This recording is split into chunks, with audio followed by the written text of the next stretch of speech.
The following may contain language which will be offensive to some people and inappropriate for children. Still here? Then pour your favorite beverage and let's get this fucking show started.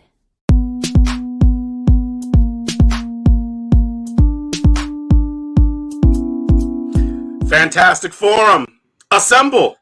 You are watching Fantastic Forum, the premier show about comic books and your live weekly conversation about entertainment and geek culture. We are the Fantastic Forum, coming to you live and direct from the Hall of F. Hope you're having a wonderful morning, afternoon, evening, or night, as the case may be, depending on where you are in the world. And if you're not, you should stick with us. We'll help you take it up a notch. You have half, I say, of the usual suspects in the building. First, he is the backbone, the pillar, the strength of Fantastic Forum, our nigh invulnerable brawler and resident strongman, Moses Magnum. What's up? As for myself, my name is Lawrence Young. They call me Mary Young. Welcome to Fantastic Forum. Yeah, look, we working it out, Moses. It's just you and me, man. Look, it's a two-man operation. There it is. Well, I won't say the dynamic duo. I feel like dynamic duo feels like less of a partnership. I feel like, we definitely more akin to like it's a tag team. Right. Exactly. Yeah. Right. We're gonna tag team your mothers tonight. I was gonna say, yeah, you're the axe and I'm the smasher. That's what I was gonna say. But I guess that fits still. I'm the smasher. Yeah. I'm animal. You're smashing cock. Your mom. I'll split her with like an axe and you smash it. Oh, jeez. Wow. Oh, look who it is. Look who it is, ladies and gentlemen. He's our riddle inside of an enigma trapped in Chinese finger cuffs. You don't know him, but you love him anyway. He's our silent assassin, Jay. Hey, what's up? Hey, Jay. I like the wall. Thank you. It looks all clean. I find it interesting. Oh my god! It's like I feel like if I didn't know Jay, I'd be like, man, is he like a clone or something? What happened just now? He looks so different. Like he looks different there. Thank you. I find it interesting. Like Apple said it like he wasn't a real person. But ironically enough, that is actually something Jay would say. So I'm gonna leave that alone. I was actually thinking of making like a video loop of Jay to have when he's not here. just canned video Jay responses, and people would be like, "Man, Jay's on fire tonight." Oh man! So welcome to Fantastic Forum. We got a great show for you today because we are going to be talking to you all about the latest addition to the MCU, Marvel's Moon Knight, just premiered today. So we're going to talk to you all about that. We are going to talk to you all about Halo, the friggin' long-awaited series, finally, or live-action series, finally come to fruition. So we're going to talk about Halo. I haven't been waiting. That's fair. That's fair. Jay's like, didn't know, didn't care. For those of you listening at home, that was Jay's like clip that we play. Right. And then we're also going to be doing a retro review of Pretty Violent. So we got a pretty big show today. With lots of swears. Right. Exactly. With lots of swears indeed. So we got that all happening today. And of course, whatever else it is that you all want to talk about. So we'll tell you how it is you can get down with Fantastic Forum in just a moment. But before we do that, we want to make sure that we thank Mr. Scott Rubin, because without him, this whole thing wouldn't have been a thing. So thank you, Scott Rubin. Appreciate you. Hope you're doing well, good sir. Yeah. So, okay, cool. I guess, we should go ahead and let people know how it is they can get down with FF if they want to do it. Here's how. Want to get in on the action? Call Fantastic Forum on Skype and join the fun. Too shy to call in? That's okay. You can join the Discord chat room available at fantasticforum.live. Join the party. You know you want to. I know I want to. I'm happy I'm part of the party. All right. So yeah, we'll take your comments also from YouTube chat, from Twitch chat, like any of those places. Like in fact, let's And insert a witty chat comment while right we here. don't know how to post yet, we will take your chats in our Discord. Oh, okay. Well, there it is. Jay's like adding something to the mix. I know. So what's that? What's Tiger Claw talking about? He said that- IDW. Oh, go ahead. No, you go ahead, Jay. Go ahead. Okay. Tiger Claw says IDW has released the Sonic the Hedgehog 2, the official movie prequel comic today, and I read it. It has some world building and setting up the sequel, which comes out next week. Wait, so is this is how we get Tiger Claw to read comics? Yeah. Attach them. Like I feel like there have been other comics that have been attached directly to movie prequels and building, lore in between. He hasn't read those. What made him read feel Sonic? like he read the Teenage Mutant Ninja Turtle ones. Ah, okay. I did those. So this is like a fandom thing. This is about like what properties Tiger Claw feels are worthy of him reading a comic book about. Okay, I get that. Word. I have zero interest in reading a Sonic 2 comic book. I won't say in general that is the case, but almost especially in this particular Sonic universe, like I don't know, for some reason it doesn't feel like I don't feel like I would enjoy it as a comic book, but as a movie, I can't wait to watch part 2. I will say, I used to read the Sonic comics back in the day when they were under Archie. Mm-hmm. And when Sonic Adventure came out, they tried to incorporate that into the comic, and it was fucked. Mm. So I am not looking forward to this prequel comic, just because I don't like when my comics and my movies fuck each other. I thought Movies normally pretty ugly. I thought you were out just at the little prequel pun. Dude, you know I love puns. Or I thought you knew I love puns. No, I know you do. Dude, like, legit, I own like 3 digital copies of the Jungle Cruise because of all the puns. They're like so good. Wow. 3 digital copies of the Jungle Cruise? Yes. Like, wow. If you haven't seen it, the puns are amazing. And they are unstopping. They are relentless throughout the entirety of the movie. It's amazing. Like, anyone who likes puns should definitely watch the Jungle Cruise. Well, why do you need 3 digital copies? Oh, it's a joke I've been working on for like a while. I thought it was pretty funny. Oh, got it. Here's the messed up part. The part that makes it not a joke is that you might do that. So that's why I was like, I don't know, man. I'm like, why did Joe do this?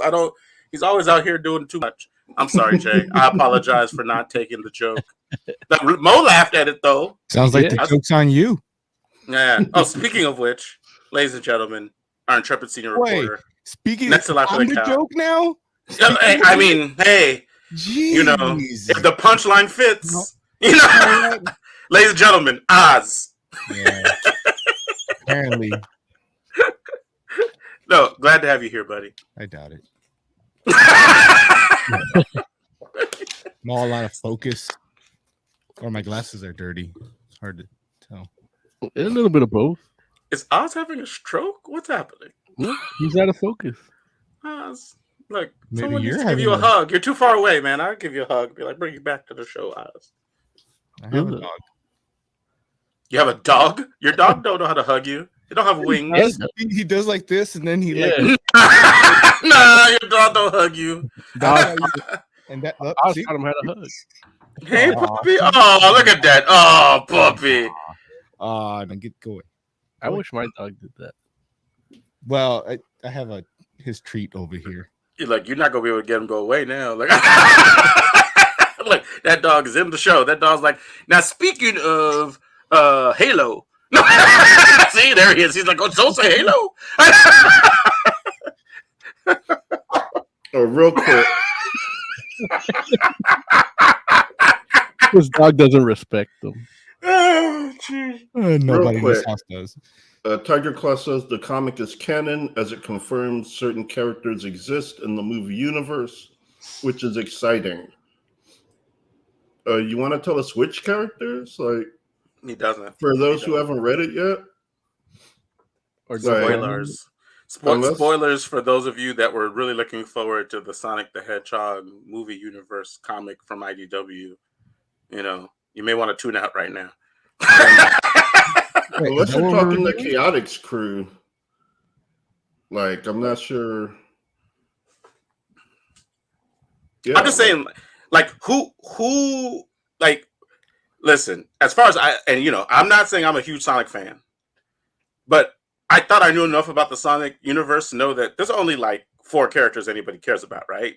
Like Sonic, Knuckles. No, there's a bunch. Tails, Amy, right? Done. No, Shadow. Jesus, fuck, really? Shadow, okay. No Sally. No one cares about her. I don't know who that is. I don't know who that is. Who's Sally?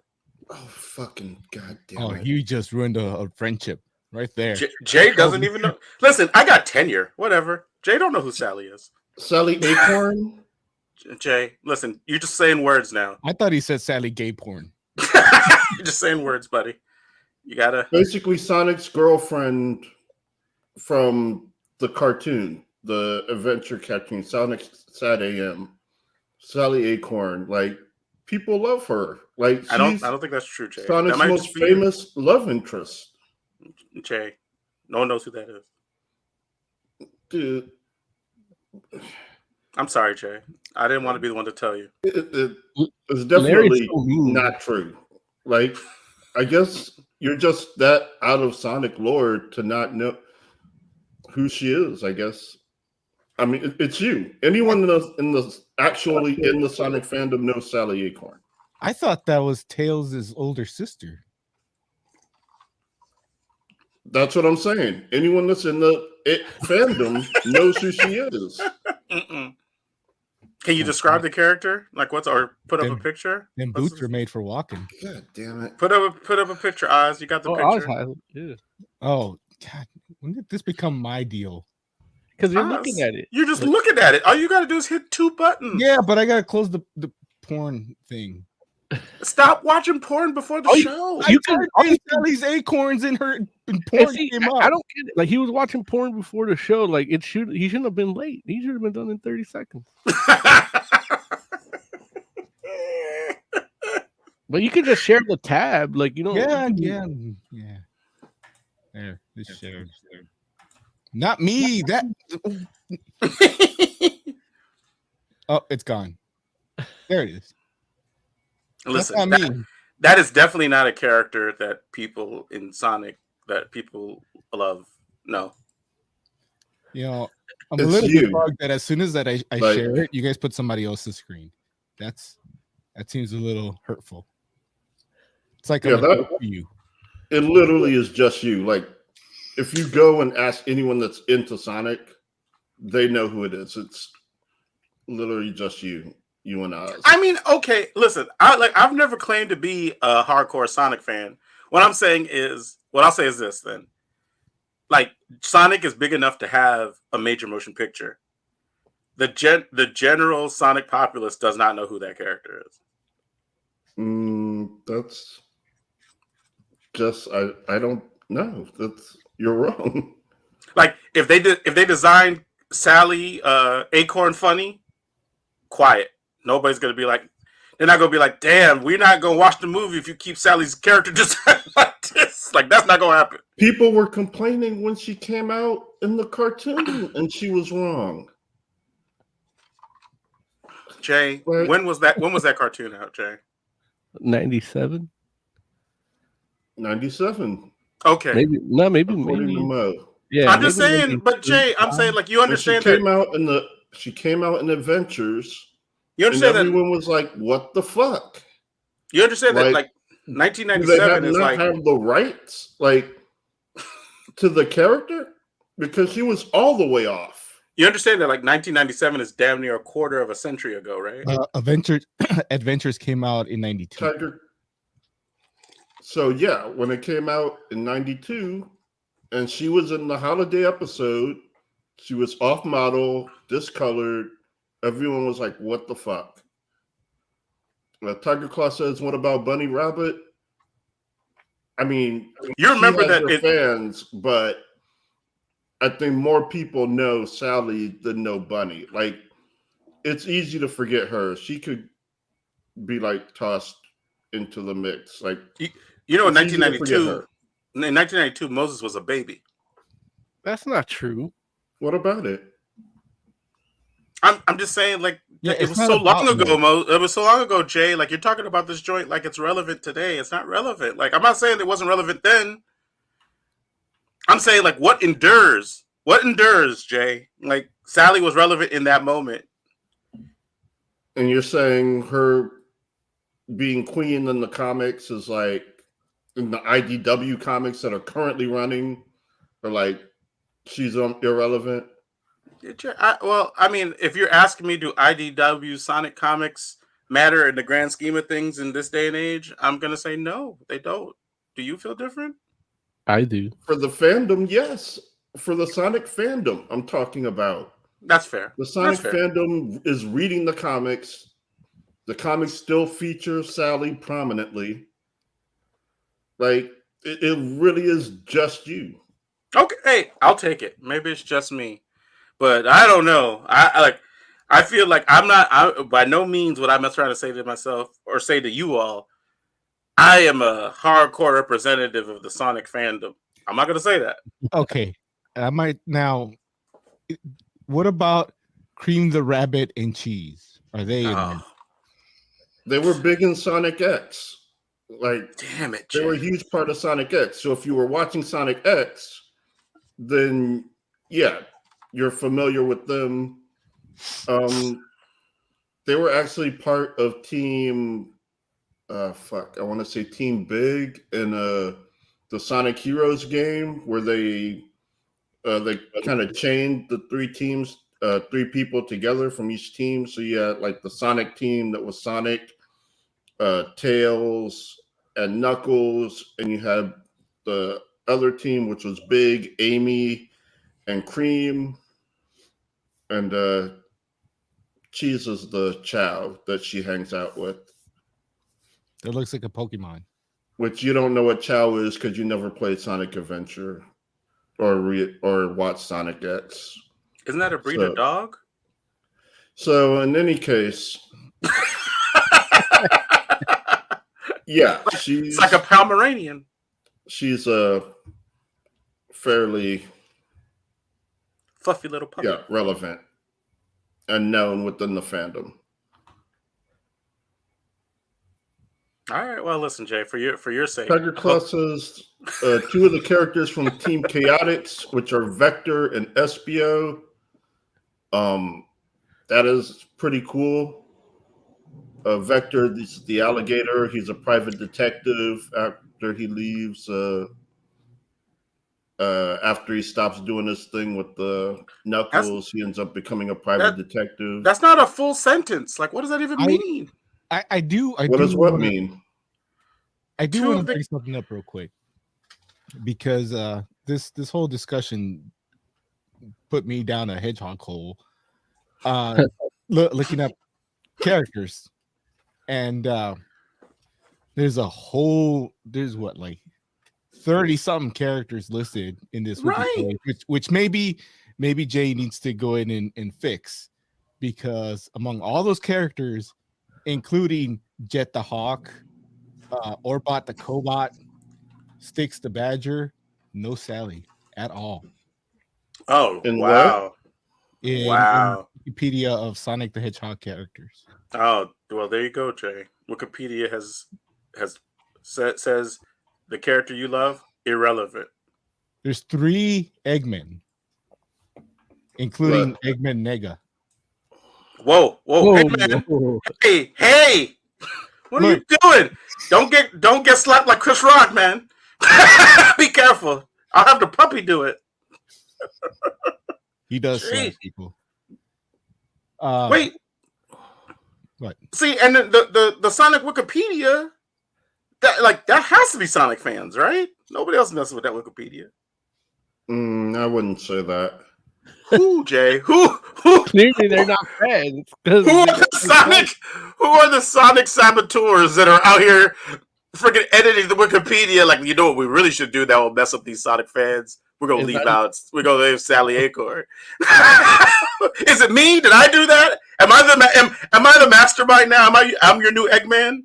Is that what happened, Jay? I'm the bad guy. I'll be that. Here's the thing. Sonic fans have a reputation of being extremely volatile. Wait, what? Is that what happened? Yeah, we do. And so we are often the target of trolls because of it. Like,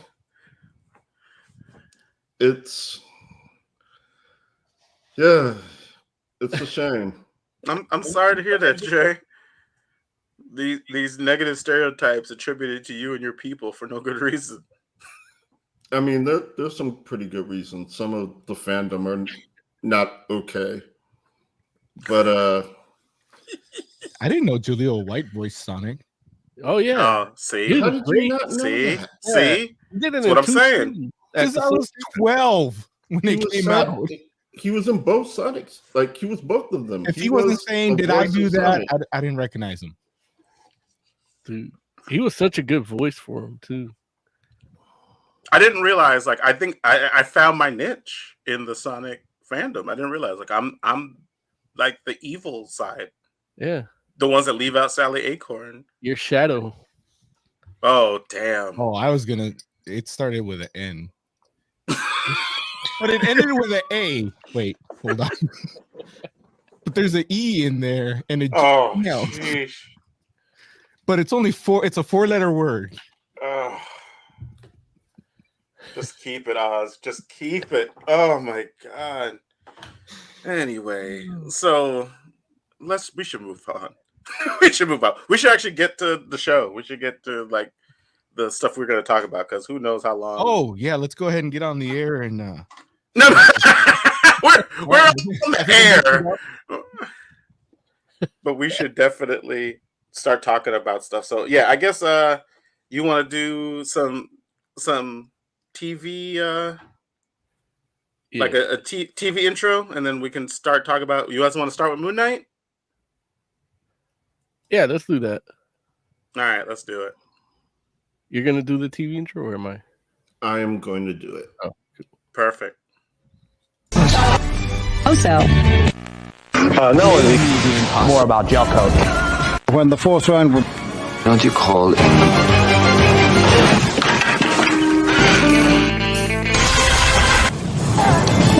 Does it look good already? Jumbo Scampi for limited. So just to cap things off, there are going to be. Oh, okay then, Jay. Go ahead. It's your show, Jay. Go. It's not my show, and I probably should save this for the our production text. Okay. Jay. But is there any chance we can throw Redgar in there? Yeah. What are we talking about? What are we even talking about? In the movie, he says, you basically like, you talk some TV. Like if you could get that clip in there. Wait, what? I'll put it. I'm hearing words that I understand, but not in that order. Redgar, Jay. Yeah. Okay, so there was this movie in the 80s called Transformers the Movie. Like, you might not have heard of it. You might only be like, Lawrence don't know. Like, you might have only started watching like Bayformers, like the fake fans y'all are. Redgar is the name of the character. Yeah. He was the leader of the Junkions. Yes. On the planet of junk. Oh, I thought we were doing a Ripford bit again.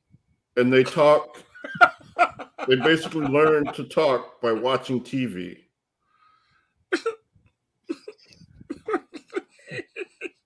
Okay. So Ragnar. Oh, you son of a bitch. Yeah. Look, if it ain't Rodimus, I don't care. It's my Sally Acorn right here.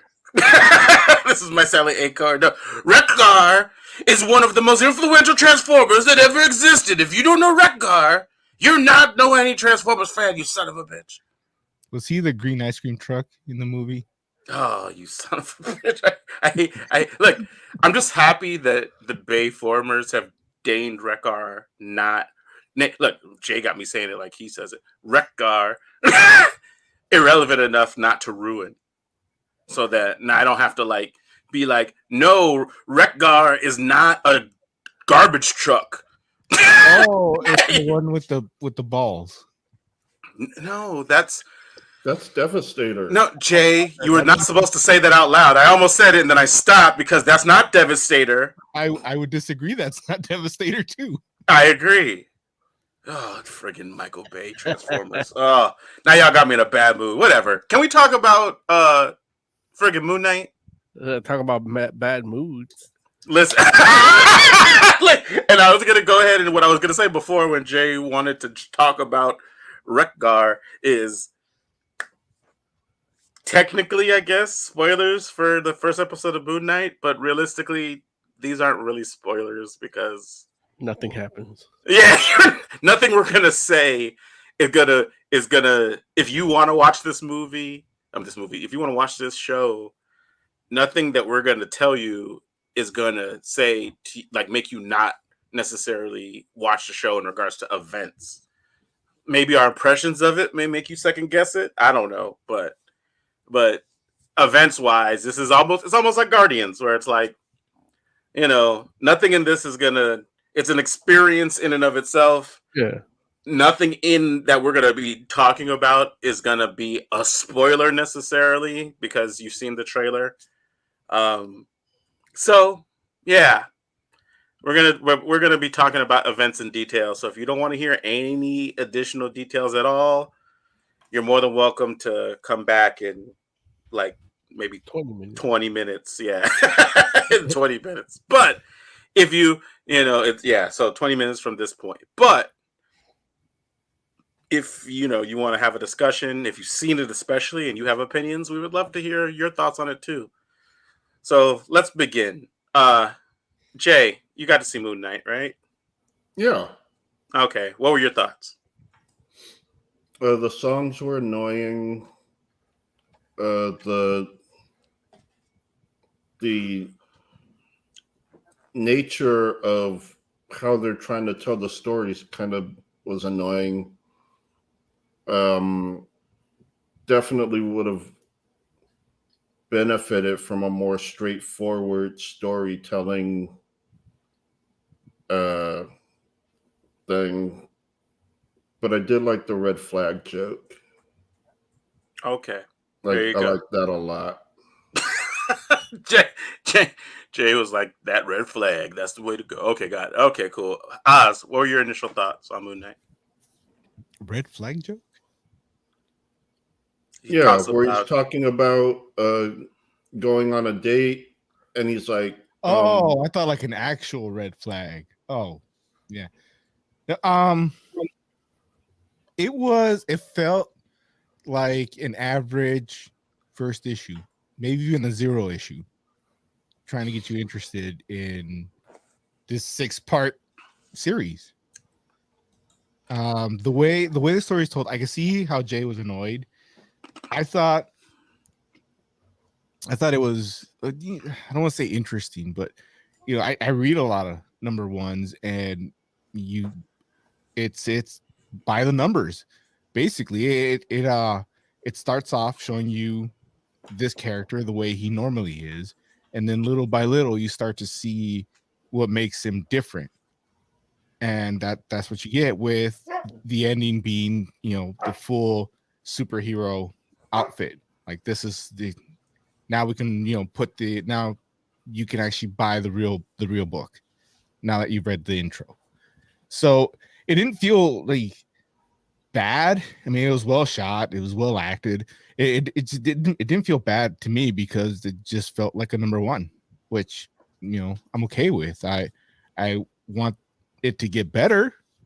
They've got six episodes, and like you said, not much happened in the first one. Mm-hmm. All right, Moses Magnum, what did you? What were your initial thoughts on Moon Knight? Hold on.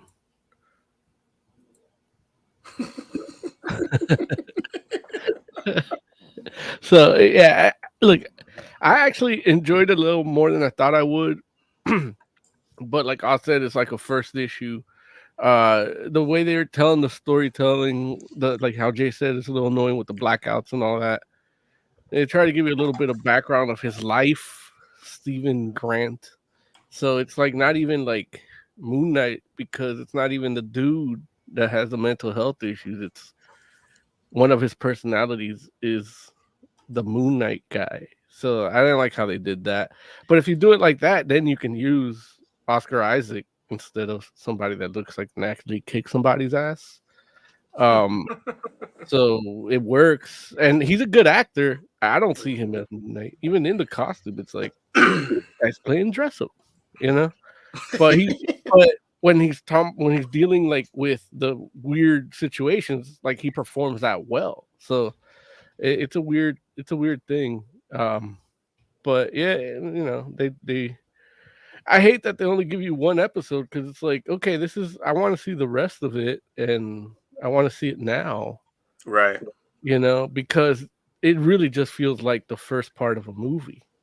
Yeah. So in fact, if it was the first 20, like this is the first like call to action of the hero in a movie, like it's way too long. So right. So they messed around, but I get, for TV show you got to do that. But 6 episodes I think is going to be good in the actual way of doing this show. While I don't like it compared to how Moon Knight should be, it's still pretty good. It's no Eternals, but that's hilarious. Okay. Close. So I'll say that, for me, I think, I mean, each of you brought up some really good points.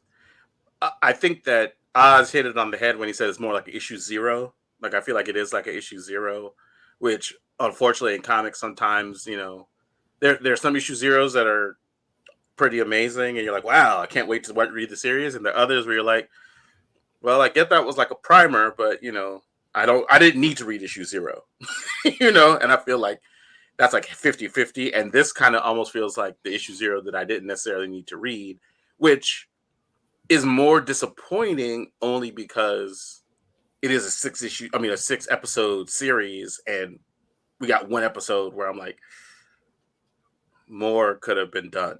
At least that was my feeling.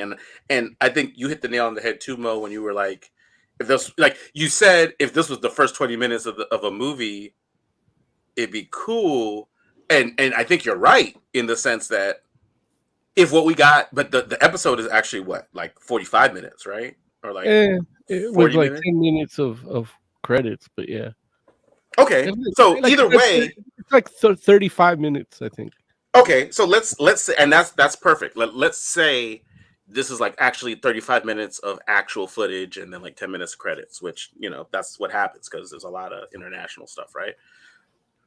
If the first 20 minutes, the stuff that we got in that 35 minutes was the first 20 minutes, and then we got 15 minutes of additional stuff, I feel like that would have been a better first episode, especially considering that we're talking about 6 episodes and that's it. Because you're right, all of you, or the sentiment is corrected to me in the sense that Oscar Isaacs is great, and he's Oscar Isaac. Oh, I'm sorry, Oscar Isaac.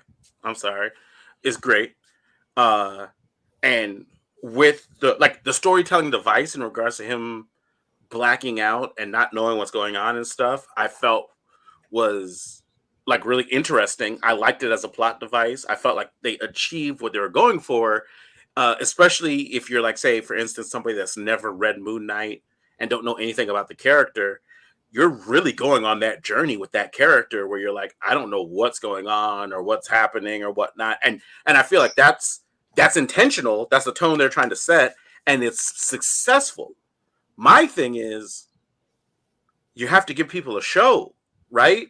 At some point where it's like, you gotta, like, you don't want to have 6 episodes and feel like one of the episodes is just you like flailing around in the dark. It's like, you want to give them something, even if it's just a little tease.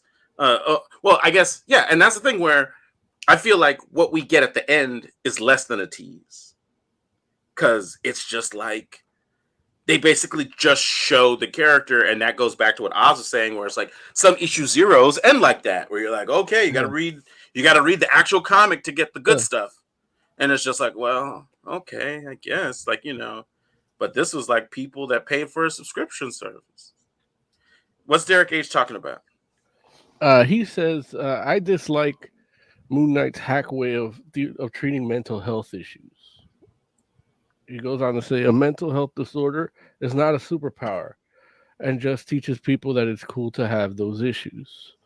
This is the only Disney Plus series that's completely separate from the MCU.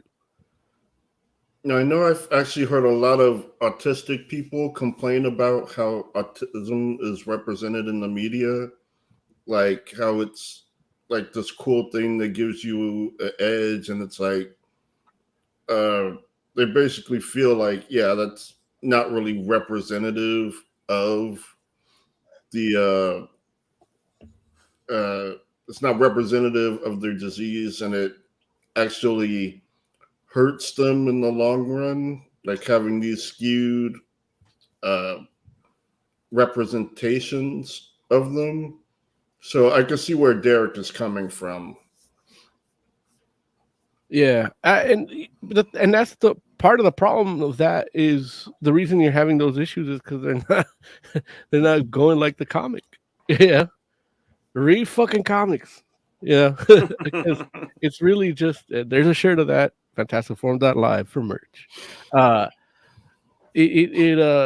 Because they're really just doing it like, oh, one of his personalities is Mark Spector. And it's like, well, now you're just doing a show about a dude with different personalities. Like, if I'm going to see that, like one of them happens to be cool and that's what you're focusing on, that's stupid. I'd rather watch United States of Terror for that. And, and because that's done really well. But that's the impression you get from maybe this first episode, but that's not actually what's happening in the show. It's not? Well, I mean, based on the things I have my thoughts on what's happening on this show. Based on what we've seen, there's at the very least some sort of mystical element of something as well. Like, the superpower isn't the mental illness. Like, the mental illness is in addition to the superpower, which is like Moon Knight in the comic to a degree, at least. But at this point, it's like, if you're just gonna have the one personality that's just a super skilled mercenary, then why the fuck do you need a superhero version of it too? On top of it, but that's like, Moon Knight. Like, Moon Knight was a super skilled mercenary and again, exactly, a superhero. Exactly, that's what Moon Knight is. That's not what the show is. The show is a guy with mental illness, and one of them is a superhero mercenary. No, we don't know that, right? That's what they showed me in the first episode. But they don't show you anything in the first episode. You don't know. But that's what I gather from what I saw in the first episode. Oh, well. That's what I don't know if that's the case. Because Steve Grant is happy just being a dude at the gift shop. Maybe he aspires to be a tour guide for Egyptology, but that's really the character that that's the character they want you to give a fuck about, is Steve Grant. And when I saw the trailer, I said, who the fuck is Steve Grant? Mm-hmm. Because it's not Moon Knight. Right. So that's, from what I've seen this first episode, it's the show about Steve Grant accepting that he has a personality that has a superpower. I mean, you could be right, but I don't know that we have enough From information. the first episode, that's what you get. If they would have given me, that's why I said I wanted to see the next episode. I wish they would have just unloaded all of them, because I can't make, like, that's my first impression. And as much as I dislike that aspect, I still like the show, and I would want to give the audience a better, like, oh yeah, this show's actually works pretty good if it does. Right. You know? Right. No, I hear that. And I will say that, like, I obviously the putting out episodes week to week has been working for Disney Plus and working. I can see that. So I'm not, I can't, I can't knock them, right, for doing it that way. At the same time, and because this was 6 episodes, I was pretty certain we were only going to get one. I just think it's unfortunate that this is the one we got. Because it did need more, at least to me. Disney and Plus, I think Disney Plus, put them out once a week. That's fine. But take care of us, that will bring it to the audience and get you more viewers. Just give us 2-3 episodes, and you're like, wow, wait till you see next week's. Right. And I'm pretty sure that like when they did do the reviews, like the people that got the review copies. Bring that up, Larry. Well, I'm just saying, like, I think they did get, we don't get. Yeah, great. Well, I'm not saying that we don't get any. I'm just saying we didn't get Moon Knight, and I think those people did get 2 or 3 episodes. I know, but that's what I'm saying. Us, I don't give a fuck about what they got and didn't get. They don't shit what I eat. Or do they? They don't. They eat what I shit. Oh, damn. Well, take that. Freaking who? I don't even know who it was directed to. It's like, but they know. They're like, damn, Moses. IGN. Anyway, yeah. So, Jay, based on the stuff that we've been talking about so far, any of that resonate with you, or is there anything what would you have seen, or what would you have liked to have seen that maybe would have given you a better impression of Moon Knight? What would I like to have seen? If anything, I would have liked to have seen a better costume and the fight scene. I actually didn't mind that. Like, it was stylish, where you have the dog attacking him, and then you just see the dog trying to get away, and then he comes out in that terrible suit. Is it that bad?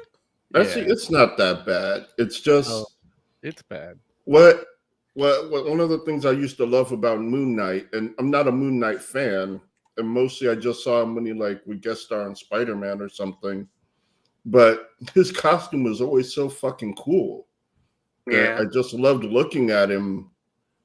And this I don't love looking at.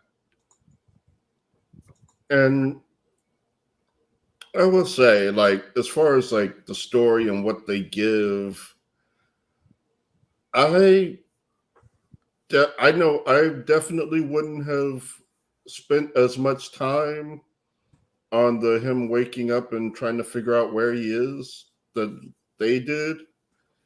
And it honestly is kind of annoying. Not annoying, but I know the car chase scene was almost cool, but they had music playing in the background, which made me think that I wasn't supposed to care. And it's like, and it's I don't understand why they would play a song during that. Like, why aren't we focused on what's happening? What song was it? Some fucking pop song from 10 years ago. I don't remember that one. Am I the only one bothered by what happened to that fish? No. Yes. Oh, no, I guess Lawrence is with you. Like, what happened to the Wake fish? Me Up Before You Go. Yeah. Oh. They were playing that during the car chase, and I'm like, that's not helping the mood. Like, it's kind of takes away from the scene. But can you imagine if that scene was playing during the cart chase scene in the Batman? That's that James Gunn influence. Everybody's trying to be like him. Yeah, but James Gunn does it better. Right, because he's the one that does it. I'm saying people are trying to imitate, and it's coming out poorly. I mean, it's not even that great when James Gunn does it to me. Not anymore. You're right. I'm just saying, like it was okay. Like it would have been great for a scene. For every scene, it's like, why? You don't need it. Like the music's good and the scenes are fine, but I only like it in the Peacemaker. It's better in Peacemaker. That I would agree with. Like it's just the music choice for me. Well, but it fits the tone too, though. And also too, it's like, well, I guess it's interesting because I guess what it is that in Peacemaker, the character likes the kind of music, and it feels like that character would like that kind of music. It feels more like a plot device, or not a plot device, but it feels more contrived in Guardians to me.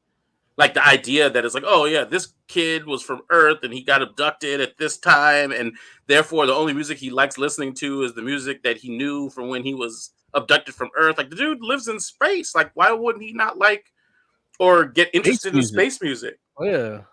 And it's like there's no good reason to like just listen to 80s Earth stuff, especially if you live on a spaceship. Like it's ridiculous. So it's like it feels more contrived in Guardians, and it's like, okay, like this is just about James Gunn wanting to play this music. It's because his mom gave him the Walkman. It's like his last memory. Well, I'm get on the mic. Get what? on the mic. It's because his mom gave him the Walkman. It's like his connection to her. That music is his connection. No? Okay. Oh, okay. Like Nia. I was like, what is happening? I know, but Nia basically said it's because of the connection with his mom. Yeah, and that was the last thing that she gave him, which makes sense to a degree for the first one. Yeah, for the first one, right? But even then, it's still kind of like it feels like I guess what I'll say is this: if my mom gave me that playlist, I would slap her in the face. No, how come? I would say, how come none of the other Guardians have any music? What do they listen to? they don't. We never find out what Ego listens to. Oh Jesus! No, we did. He had a song playing when he was driving the mom, right? I don't remember. I'm sure he did because it's a James Gunn movie. That's hilarious. This is the costume here. So, is that he is going to wear the white suit? He's going to wear a few different suits probably. But is that so terrible? This is just it's just not as good as like. Why does he need shoulder pads? Like 90s Moon Knight. Like Moon Knight, like modern interpretations of Moon Knight has shoulder pads. Like before there was a TV show. The thing is, they don't look like that. Oh, what? They're what more, do you feel like it's more streamlined. Like, you know what I did like in this costume though that they showed was the more Egyptian influence in the design, like hieroglyphs towards the abdomen and stuff. And it was only a glimpse, but I'm like, okay, I like that design choice. I don't like this like gauze wrapped around football gear look. Like it just looks like it's like if you're using gauze and then you're using protective, like just use like fucking Kevlar or some shit, make it look more streamlined. You don't need to use two things. But the gauze is like the mummy. Right, and that's the thing. If he's so powerful and he's guided by Khonshu, like, what does he need fucking shoulder pads for? Just be a mummy with a fucking cape. If that's what you're going with, because that's not what the comics went with, originally or in different forms. They just went with the white suit that looks fucking tight. No, you said the white suit. Which white suit are you talking about? Like the suit with the cape and cowl. Okay. And then later on, it looks a little more armored, but it looks more like the X-Men 90s movie, like the movie costume, where it's more like, a little ribbed for their pleasure or whatever. It's not super padded. Yeah, I mean, I hear you. This is a great.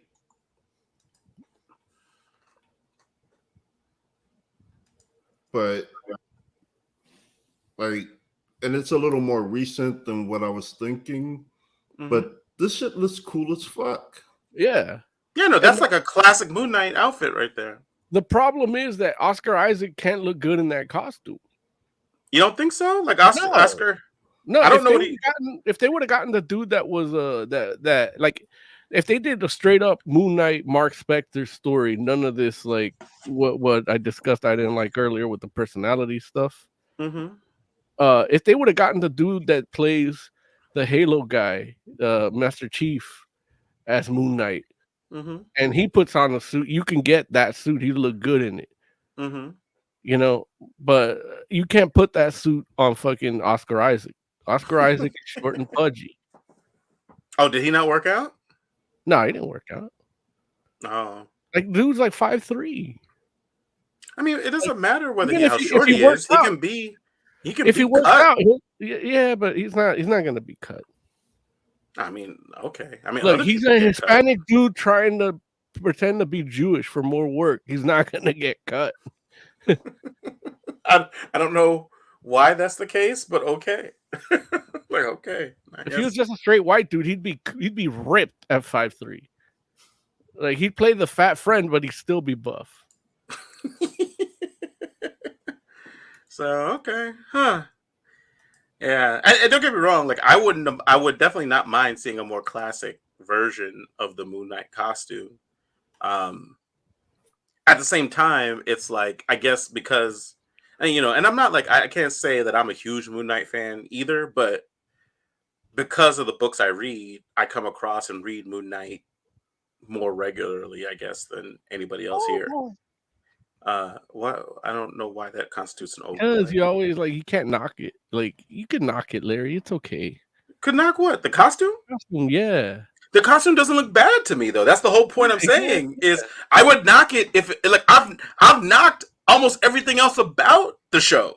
The only thing I haven't knocked is the costume, because I'm like, if you read Moon Knight, it feels consistent, especially considering because what they did is they took the classic Moon Knight costume and there's a Khonshu version of the costume that's kind of like more of a the Egyptians, and they combined them, which is very much in line with what the MCU has done in regards to how they do their character design. Do any of those combinations in the comics have shoulder pads? Yeah, absolutely. I doubt that. You'd be wrong. That's the whole point I'm making is Moon Knight, modern. I can find a picture for you, but I'm like, there's modern pictures of Moon Knight with shoulder pads. Like, this is not even like a thing where it's kind of like, let's see. By modern, if it's in the last 2 years, it's because of the show. No, dude, it's not before that. But even then, it's still there's pictures of Moon Knight with shoulder pads. Like, let's see. Oh no, that might be fan art. Hold on.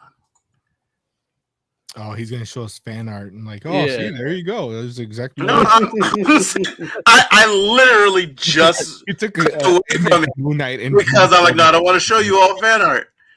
And it's like, come on, man. I have one here that looks like you can make the case that it is shoulder pads and a chest plate, and I can concede that, but it's still you could. I don't know. It's just not compensating for the lack of muscles of Mark Spector, like the costume in the TV show is. Okay, I mean, hey, listen. They made Pattinson look good in a suit without muscles. Yeah, it's just a bad costuming. I mean, I mentioned the Khonshu armor here. I'll show you that just because even though that's not there's a version of Moon Knight that's not this Khonshu version that has shoulder pads. I'll find that too. There's a spectrum of costuming between Shazam and Pattinson, and he's a little bit too far into the Shazam side. But see, that's a samurai outfit. Yeah, that's samurai. That's different. It's not samurai. It's samurai influence. It's not. What does that have to do with whether or not they're shoulder pads? That's the whole body's padded. They're not trying to make them look more intimidating by being more muscular looking. I mean, listen, if you want to say, hey, that doesn't count because there's shoulder pads in it, you can say that, but that doesn't make it not have shoulder pads. Like that also has like I don't understand. Like I don't like you're saying that doesn't count because that disproves what I'm saying. No, but that's like that is a suit of armor. Yeah, that's what happened. That's what shoulder pads are. But not in this suit that he wears in the TV show. It's not a suit of armor. It's a superhero costume. Okay, listen. I don't know. I don't even know how to even like if we can't agree that shoulder pads are armor. Is like the chest. He basically almost has like a chest plate. Yeah, like the way that the bandages work. If he would have been muscular, they wouldn't have designed it that way. That's my. I mean, listen. If what you're saying is, it would have been nice if Oscar Isaac's gotten better, or Oscar Isaac got in better shape. I'm with you on that. I'm not saying that the dude shouldn't be in like everybody else gets in shape. What makes him special? I'm with you on that. What I'm saying to you is there are versions of the character that have nothing to do with Oscar Isaac and his lack of being in shape with shoulder pads. That's all I'm saying. In this design, Larry, the armor plating is on the outside. What that guy looks like on the TV show, he looks like those soccer players that have the shin guards under their socks. I don't again. I don't know what you want from me here. Like I don't know what you like. It's like look, I'm not. I don't think it looks bad, and we can disagree on whether it looks bad or not. All I'm trying to say to you is there are versions of the character with shoulder pads. What I'm saying, and you're saying like the version I showed you, you're like, well, that doesn't count. Okay, maybe this one will count then. Like, how about that? It's me saying it, Larry. No, it is just you saying it. Like you can't. I said it too. Well, but you're both wrong, is what I'm saying. It's like, you can't say it doesn't count because it's whatever. So how about this one? This is like Moon Knight from like the 90s. Yeah. See, and there's shoulder pads right there. Like on the outside. What is that? What do you mean on the outside? It looks bad on the inside.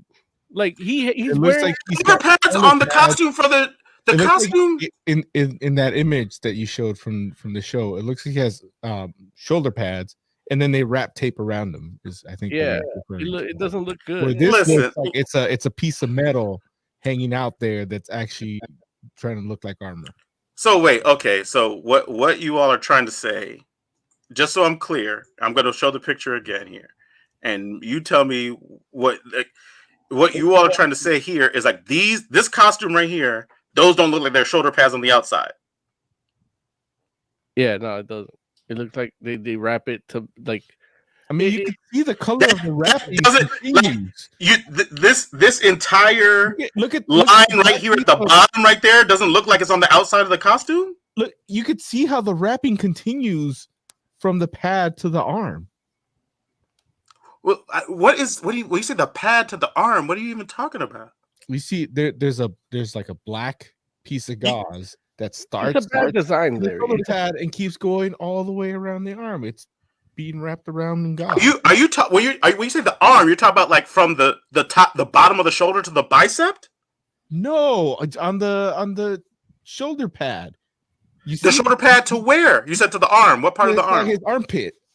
But the armpit is part of the shoulder pad. Right. You don't see below. You don't see below that shoulder pad where his bicep is. No, that's the inside. I see no bicep in this image. Come on, man. Y'all are you see how ridiculous y'all sound? Y'all are trying to be like, look, that shoulder pad's on the inside. You don't see the rim of it over the bicep right there? Like you can literally see it.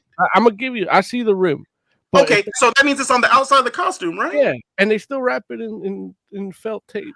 I'm not saying they didn't wrap it in anything. I'm saying, look, again, I'm saying simple stuff. I'm saying Moon Knight has shoulder pads in the past as the costume, and you're like, nah, he doesn't. So I showed you the pictures. You're like, well, the picture doesn't count. Then I show you one from the 90s. So now we're talking about, but the shoulder pads are on the inside. Now I'm showing you the thing again. The shoulder pads are on the outside. Like, if you look at his chest, that literally looks like a plate of armor over his thing. You don't know armor. It looks like armor, and that very well might be because, like you said, Oscar Isaac doesn't. Huh? It looks like soft armor. Yeah, look. That armor, that armor is smooth. If it was metal, it would look a lot better. Yeah, well, hey, listen, I get it. You don't like it, and I'm not mad at that. I'm just trying to talk about the stuff where I'm just like, dude, like it's not a version of the costume that's like completely out of nowhere, is what I'm saying. And I don't personally dislike it. It's not like I disliked a lot of other stuff about the show. This wasn't part of it. And I saw Derek H's comment where he fears for She-Hulk now, which I can totally understand because, yeah, like, who knows? Did they drop a trailer for that yet? Not yet. Yeah, they did a teaser. And that's not a trailer. Merchandise. Yeah, that's not a trailer. We know what she looks like. We have an idea, but that's not the same. Oh my god, really? Like you're saying merchandise stuff always looks exactly like what the stuff is on the show? That's not true. Pretty good at, here we go. Listen, we saw a picture of Captain America's costume still from the movie, and when it saw it in motion, it looked completely different. And we're like, damn, it works actually in motion. Like, that's all I'm saying. It's like, dude, wait for the trailer. And the costume's different from the face. Whatever, man. Listen, I'm done with y'all for today. Y'all are talking nonsense. Y'all are like, you're like, we got a trailer for that? Well, we got the product stuff. It's like the product stuff is not a trailer. Like, that's all I'm saying. I'm talking regular stuff.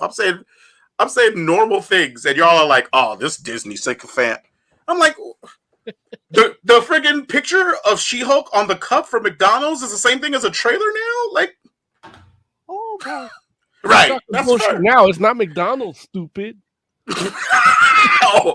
Now we're getting back to reality. I don't even know where the cup is from, but you're. I actually agree with you. Merchandise isn't a trailer.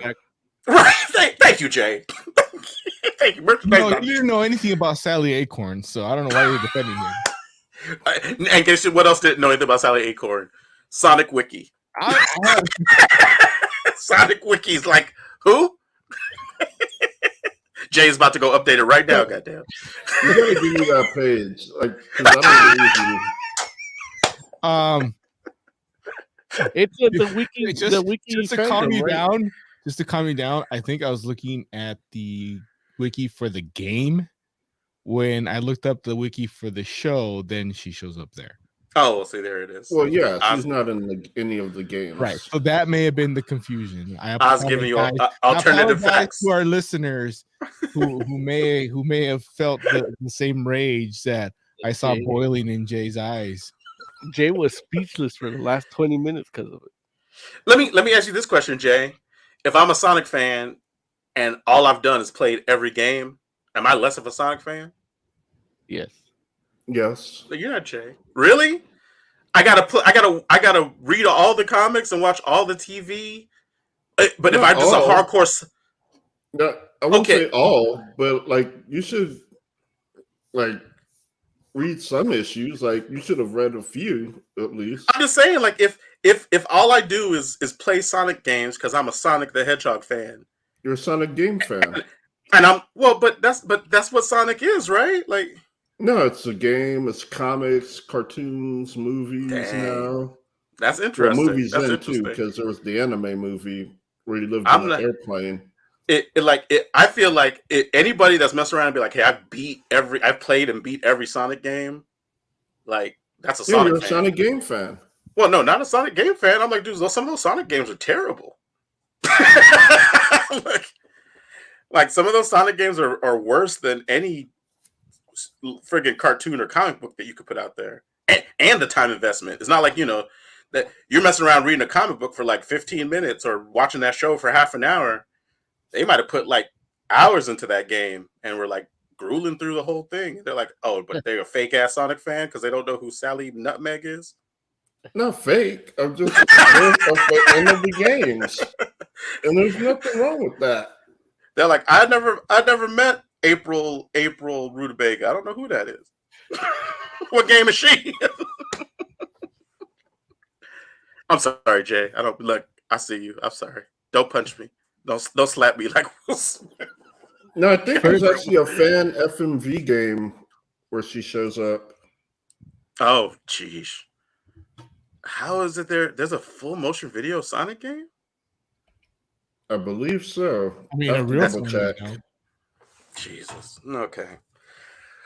What else do you all want to say about Moon Knight before we get out of here while Joe's checking on that? I'll give it 3.5 shoulder pads.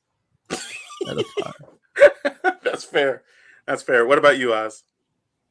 I guess 3's average. So yeah, no, I agree. 3.5. It average first episode, but there's only 6. Yeah. So it's got to get better, right? It gets better. I've heard. Yeah, no, I'm sure it'll get better, but it gets better. It's not that bad. It's just the first episode. No reason to jump off now. It gets better. Yeah, that's what they tell me. Jay, so far, but Jay, you got a rating for Moon Knight? 2. I just wasn't feeling it. Yeah, I wasn't feeling it. Like, I didn't hate it to the point where I'll probably keep watching. But it looks like Sally Acorn was in the Sonic Spinball game. So, oh yeah, she was in that. Yeah. So that wiki's still wrong, huh? Yeah. That's hilarious. Okay, got it. I would also give Moon Knight a 2.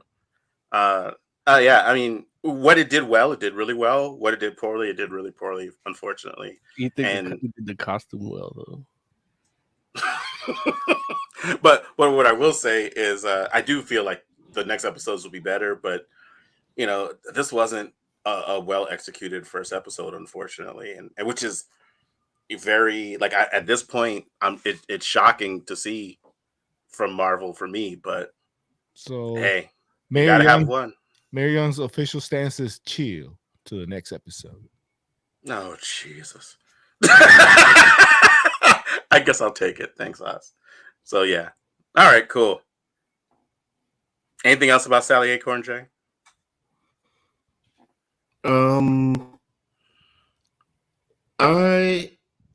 She's... You know what? I'm going to let it go. Okay. But, Derek, Tycho has a comment here. Does Moon Knight redeem Oscar Isaac after his portrayal of Apocalypse? Absolutely not. No. It might compound. He's good in a lot of different things. So you want to see him be good. He was Apocalypse? Yeah. In X-Men Apocalypse. That's what it is. That costume looks like he put on the Apocalypse costume and then wrapped it in gauze. He's Egyptian too, by the way. He is Egyptian as well. That's true.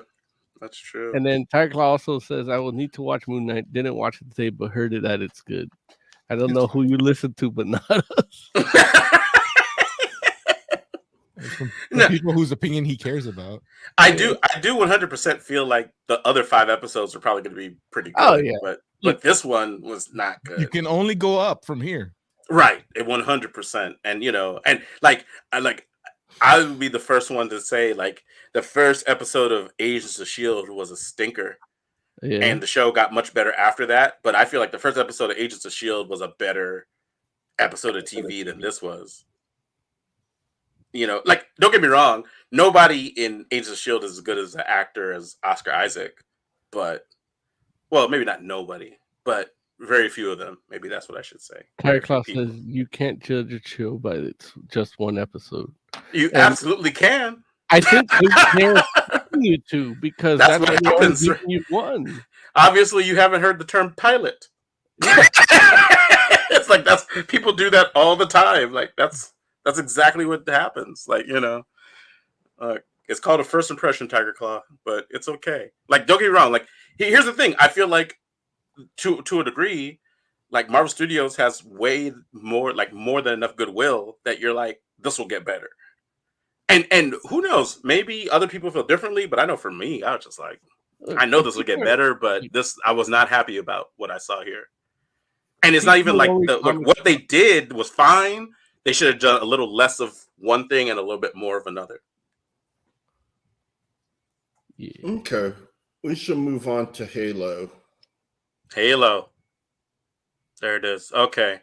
So which it doesn't follow the game at all. Jay, how do you feel about Beyonce's Halo? What are your thoughts? I don't know what a Beyonce is. Jay, whatever, Jay. Whatever. Look, you see how he tries to act out of... Look, this fool knows friggin' Sally Acorn but's never heard of Beyonce. Whatever. Look, whatever, Wong. We know how you do.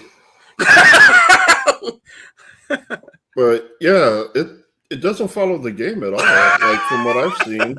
Look, instant request from Tiger Claw. Have you guys watched the Halo series? You should review that. Well, guess what, Tiger Claw? Your wish is our command. No, not we did. We're about to. We're about to. No, the watching.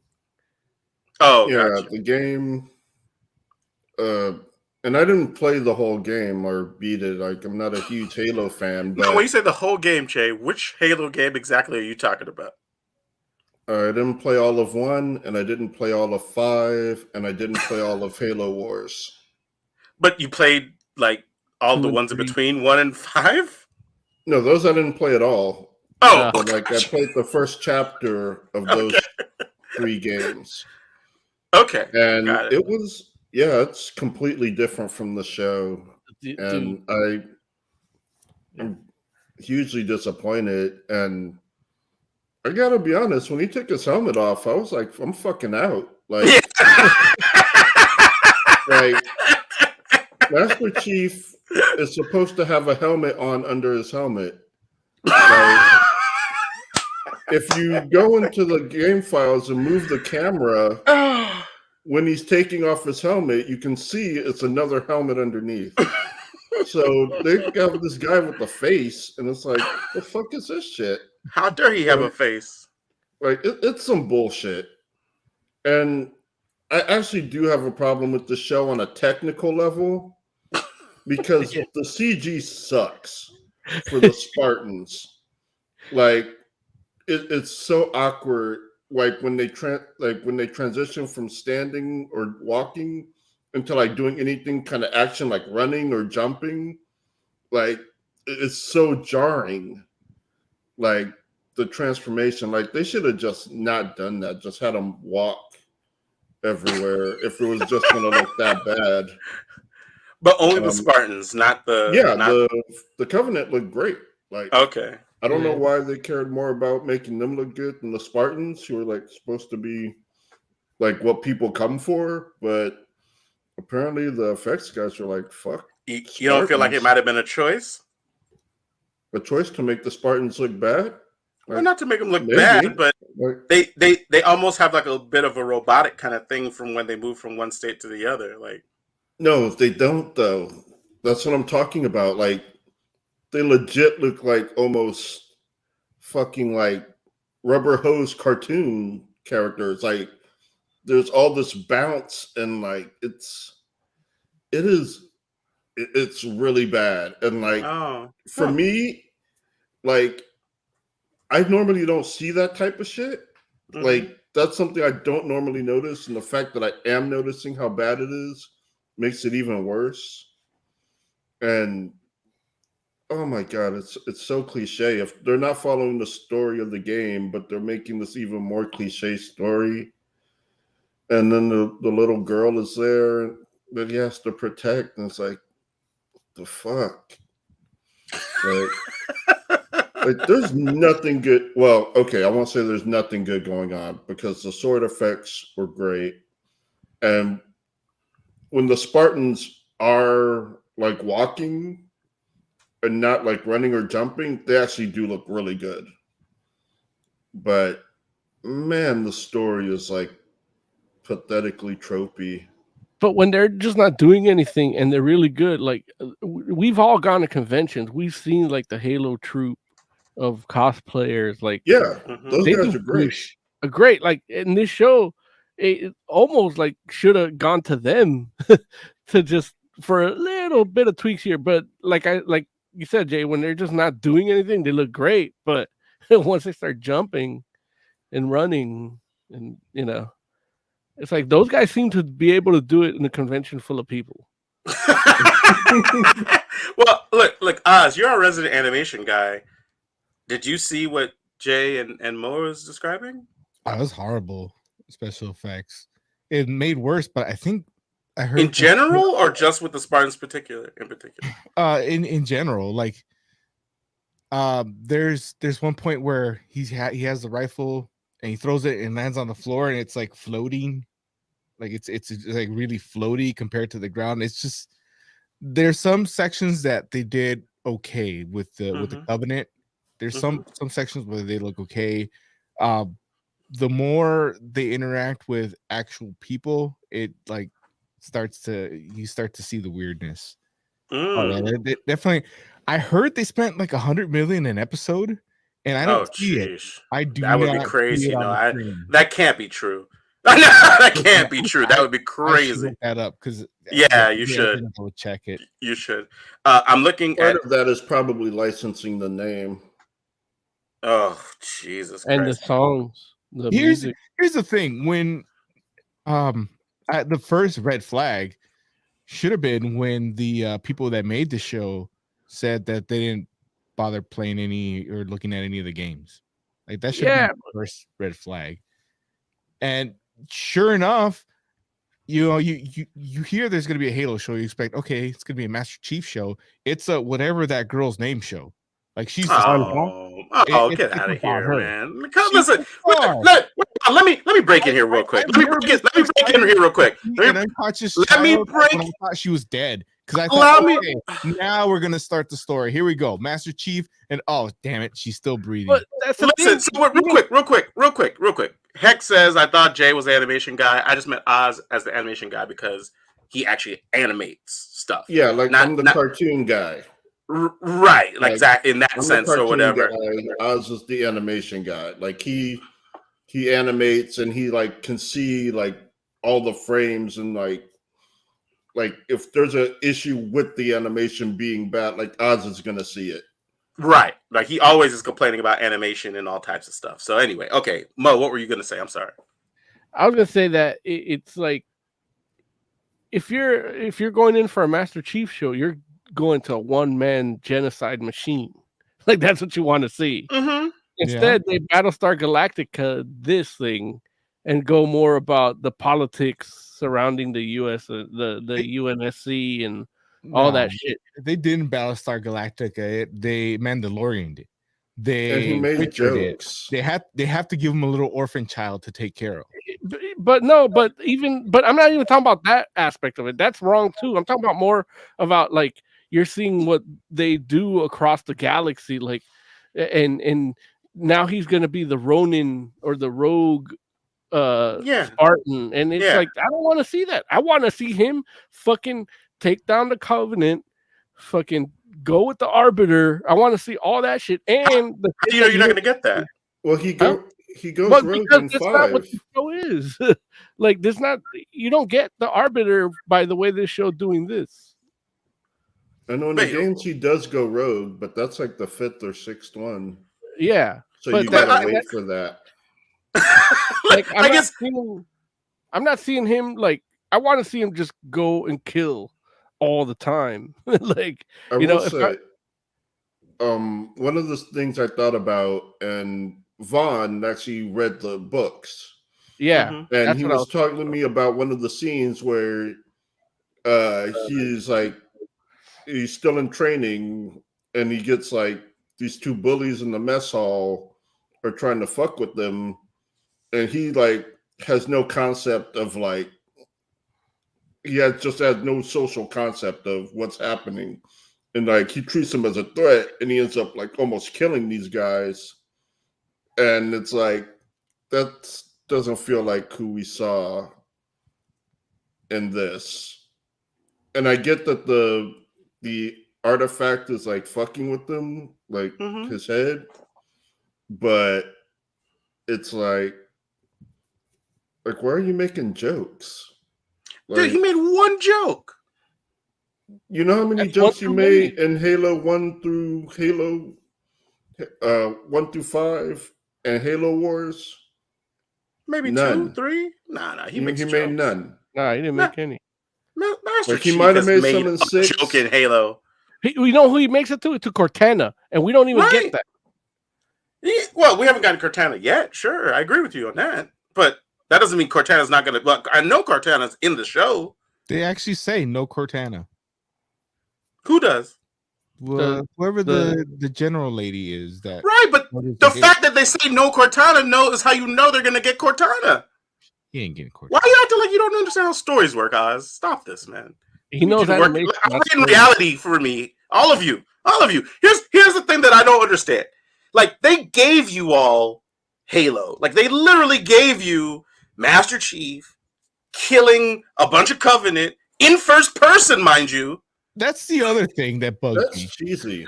Because Jesus Christ. Oh, you're like, I want it to be like the game, but not first person. Y'all are chumps. Y'all are chumps. I'm through with y'all for a second time for this whole show. Y'all are ridiculous. That was I'm saying commit a little bit. Like when you watch either all first person or all third person, Jay. Is that what you want? Yeah. Oh, you're. Well, okay. Listen. You and I just have your own show that operates in this ridiculous space that y'all are in right now. Hardcore Henry pulled it off. Yeah, Hardcore Henry's a movie, not a TV show. And even then, it's like I wouldn't have had it. See, he just ignores that, like it doesn't make any sense. He's like, no, they're completely different, but what's that matter? No, I would say I lost my train of thought, but I will say I wouldn't have done it as much. Like it's weird. Barely the timing does it. I would say the and that's timing the problem of it too. Is what makes it cheesy. And is it just me, or do we like? Speaking of story structure, that girl's definitely gonna become a Spartan at the end of the season, right? They're gonna decommission the Spartans the way the show's looking. I don't know how she would become a Spartan unless, I mean, I guess they can induct her into the program, I guess, but I don't need her to be a Spartan. And the thing is, they only pick kids that show the predisposition. Like they literally called her insurgent, so why would she become a Spartan? This is terrible TV land, like where all the dumb shit happens. So I'm pretty sure she is going to become a Spartan. Okay. Caller, you're the 5th member of Fantastic Forum. Tell the people who you are, where you're calling from, and what you think of Halo, the TV show. Hello, everybody. My name is Derek H. I'm calling from North Hollywood, California. You move? Yeah. Oh wow. Okay. Not to a better. I live in a much worse place than I used to live in. I downgraded, very much so, but still. I got it. Okay. What'd you think of Halo, Derek? I had the first week I got here, somebody knocked on my door and said, "Hey, don't you mind? We're having a mariachi band over tomorrow, so please don't mind the noise." I was like, "Oh, okay, that's where I moved to." Okay. That At least they gave you a heads up. Birthday, how dare you? Okay, somebody. So I want to tell you guys about Halo because you asked me. I enjoyed it. The next day I saw a bunch of. I couldn't wait to see how much everybody was so happy that they finally brought the Steven Spielberg produced epic to the screen after so many years. And instead, I saw what I've always seen when something like this comes out: a bunch of white boys crying because their fantasy wasn't realized exactly the way they thought in their brain. How come he's not a one-man killing machine like I am when I go there? How come he needs help? He don't need help. How come he's talking? He took his helmet off. What? There's a TV show where you can see somebody's face. This is unreasonable. I cannot stand. And I looked at it, I was like, none of these people have ever made anything. There's never written a story. There's never drawn a picture.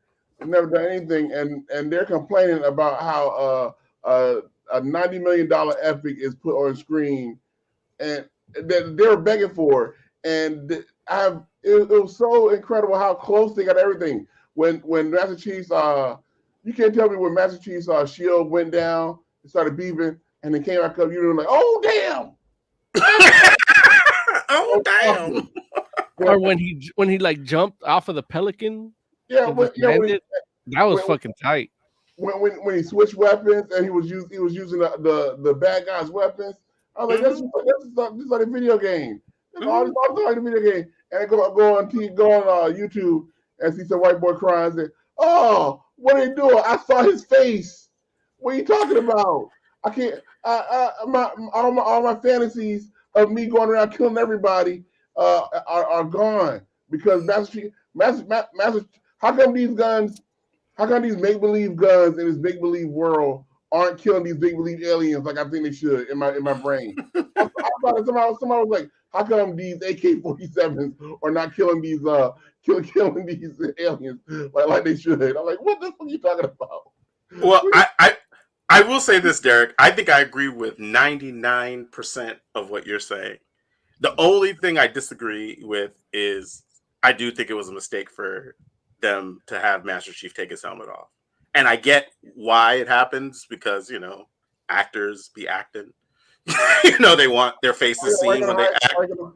Why are you going to hire somebody to be in a role and not have them in a role? Like, everybody? Well, what I will say is this. There are other instances of actors that have gotten hired for high profile actors that got hired for roles where their faces are completely covered. Look, I know that what's his name, Robert Downey Jr. did not want to put on that suit every time, and 90% of the time that wasn't him in the suit. And I know that Pedro Pascal did not want to put on the helmet, and 90% of the time it wasn't him in that helmet. But can't complain to me when the people paying that man the money says, "Hey, I got to see a guy's face every once in a while." Can you imagine picking up a Playboy book and just seeing pictures of bikinis? That's all you see. That's hilarious. Because Playboy doesn't have nudity anymore, so yes. Yeah. Wait, but I guess what I'm saying is this though. I don't feel like it's like the people. It's not the producers that want Master Chief to take his helmet off. I think it's the representation for the actors. Like Robert Downey Jr. is a great example in the sense that they wanted his face shown more, and the compromise they came up with was that helmet cam view. He doesn't take the helmet off, but you see his face because he has like the heads up display and you see him like inside the helmet. And it works fantastic, because you get to see him emote. That's because women are shallow. I don't know what that has to do with anything. All I'm saying is if you're going to have you can do that for Master Chief technically, but that would have been a bad idea too, because the whole idea is you don't see this fool's face. Like that's like a big part of Halo. You don't see his face because it's a goddamn video game, people. What is wrong with this? You don't see his face because they did not have the technological ability to animate a realistic face at that time. This is an Xbox. No, you're talking craziness, Derek. Like people when Halo came out, there were character designs of people without helmets, and I know I say it looked great. Where's the Half-Life game at? Huh? Where's the Doom? Where's the Doom face guy? Is that what you want? Dude, I'm just look at James Bond. The James Bond video game had faces in it, and they look like crap. It doesn't matter what they look like. They were there because somebody was like, "We want to show faces." They could have done that for Halo, but they chose not to. It wasn't about technical limitations. It's about they made a choice. They got Angelina Jolie as Tomb Raider, and you know what she did? She had to pad her bra. Angelina Jolie had to pad her bra because she knew she knew what was selling, what she was hired for. Mm-hmm. She was hired for big old biggies, and Master Chief was hired because he's a big guy. They couldn't get something big. They didn't get The Rock playing Master Chief. Why isn't The Rock playing Master Chief? The Rock would have been a great Master Chief. Exactly. Why not? The Rock probably wanted to show his face. Don't shake your head no to The Rock being Master Chief. Don't be doing that. He's not great at stoic. What? Come on, The Rock man. I don't isn't believe great that. at stoic. I think he can do stoic if you want him to do stoic. He can do it. He's not great at it. Like the Scorpion thing was. I'll say this: with that. the dude that played Master Chief in this was cool. Like I like the way he played Master Chief. Generally speaking, people were complaining that he didn't sound exact. Literally, he did not say that he wasn't the exact same actor as in the video game. Like, you got to be joking me. He was in. How could they get Steve to play him? Steve should have been Master Chief. Like, that's because they didn't. That's because they thought the helmet would stay on, so they figured it wouldn't matter. That's true. I think that's what it is. And don't get me wrong though. I could totally I can understand both sides of that argument where you're like, well, if the helmet's gonna stay on, just let the guy that does the voice do it because he knows what he's doing because he's obviously Master Chief. And I will say this. I feel like Master Chief's voice is distinct enough that I can understand why people would be like, we want it to sound just like that. Like, he's not Optimus Prime level, but he's close. Well, I saw the Uncharted movie, and Tom Holland is not is not the main Uncharted guy. To the point where they even had Nolan North show up drinking daiquiri, and it's some old white man laying on the beach. Like, that's what you guys. That's what they wanted to be. That's what people would have wanted to were complaining about. Is that you want this old washed up white man laying on the beach to be the Uncharted guy? Is that what you wanted? Is that so?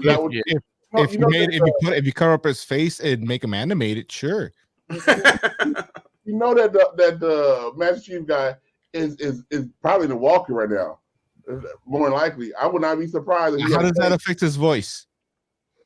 Because he got to wear armor and run around. No, he doesn't. If you take off the helmet, you don't need an actor. You just CGI the. No, you can totally do like Darth Vader, right? Like, you don't even want to hire actors. Like, guess what? When you see Iron Man flying around, that's not a guy in a suit. That's a fucking CGI. You could have done that for Master Chief. You want to fire all actors and just make everybody a computer person. Just make you people happy. If they're playing a video game character that doesn't take off his helmet, yeah. We're not talking about Sonic the goddamn Hedgehog. But, I don't know what is wrong with you people. You're talking about Sally Acorn? Actor doing a good job. He shows his face. Oh my God! How dare this man show his face? And you're like, that's not the face I wanted to see. And he takes off his helmet after he had specifically said he needs to have the helmet on. It regulates his suit and his oxygen. No, it doesn't. That's what he said. No, he didn't. Yeah, he did. He told that little girl that. So he's a goddamn liar. He said all my communications. He's a goddamn liar, and he lies to little kids. Who is that, Jay? That's Master Chief. Oh, that's white man. I will say this. The dude that's playing Master Chief, I felt like when he took the helmet off, like, I didn't know who was playing him. I don't know who the actor or anything like that. And I wasn't like so into it that I was like, I need to know who's playing Master Chief. And when he took the helmet off, I was like, it's not a good look. Like, he looks goofy. Nah, he's good. I'm not saying he's not a good actor. And I didn't dislike him in the role. I'm just saying, like, the way his face looks, like, he doesn't look like who, in my mind, I was like the actor that you just showed that does the voice of Master Chief probably would have been closer to what I would have thought Master Chief might look like under the helmet. That old man. If that old white man. Be careful, Larry. Derek's gonna call you a crying white boy. I've been called worse. I would Chris Rock his face. Oh, Chris Rock. Old white man came on to me. If you Chris Rock his face, that means he punches you. Man. But I don't know, like, just something about, like, I think it was something about his nose and his eyebrows, like, something about, like, I was trying to figure it out because I was watching it and I was like, oh, like, because I was shocked. I didn't know that he was going to take off his helmet in the first episode. Like, I figured at some point he probably would take off his helmet, but the fact that it happened, like, right in the first episode, I was just like, oh my God, like, we're just going for this, huh? And I'm like, I'm surprised people aren't complaining that his name is Pablo because they'll be saying, oh, they took our jobs. They took our jobs. Is the dude's name Pablo? Yeah, but his last name's like Warren Pablo Schreiber. Schreiber, yeah. He's Sabretooth's brother. Jewish and Mexican. Look at him. That's two of them. He's also Canadian, so he's not even a goddamn American. Oh wow! This is just diversity. I saw somebody complaining about diversity. This is all these diversity hires going crazy on Halo. Wait, so this is the guy, right? Yeah. That's a goofy looking dude, right? Yes. Okay, I'm just making sure that I'm not tripping. Like I'm just like he looks better in the Halo series because he has like some hair on his face or something, right? It's hard for people to comprehend this, but the vast majority of white men are goofy looking. No, I'm not gonna say that. Well, we know that, Derek. But what I'll say is like that. Like this is a picture of himself that he liked. I'm sure, and I'm like, that's not like a picture where you're like, oh man, that fool looks like a superhero. Look, he should have been Moon Knight. He does look more like Moon Knight than Master Chief. But no, I'll show you a picture. Hold on. He looks better in American Gods.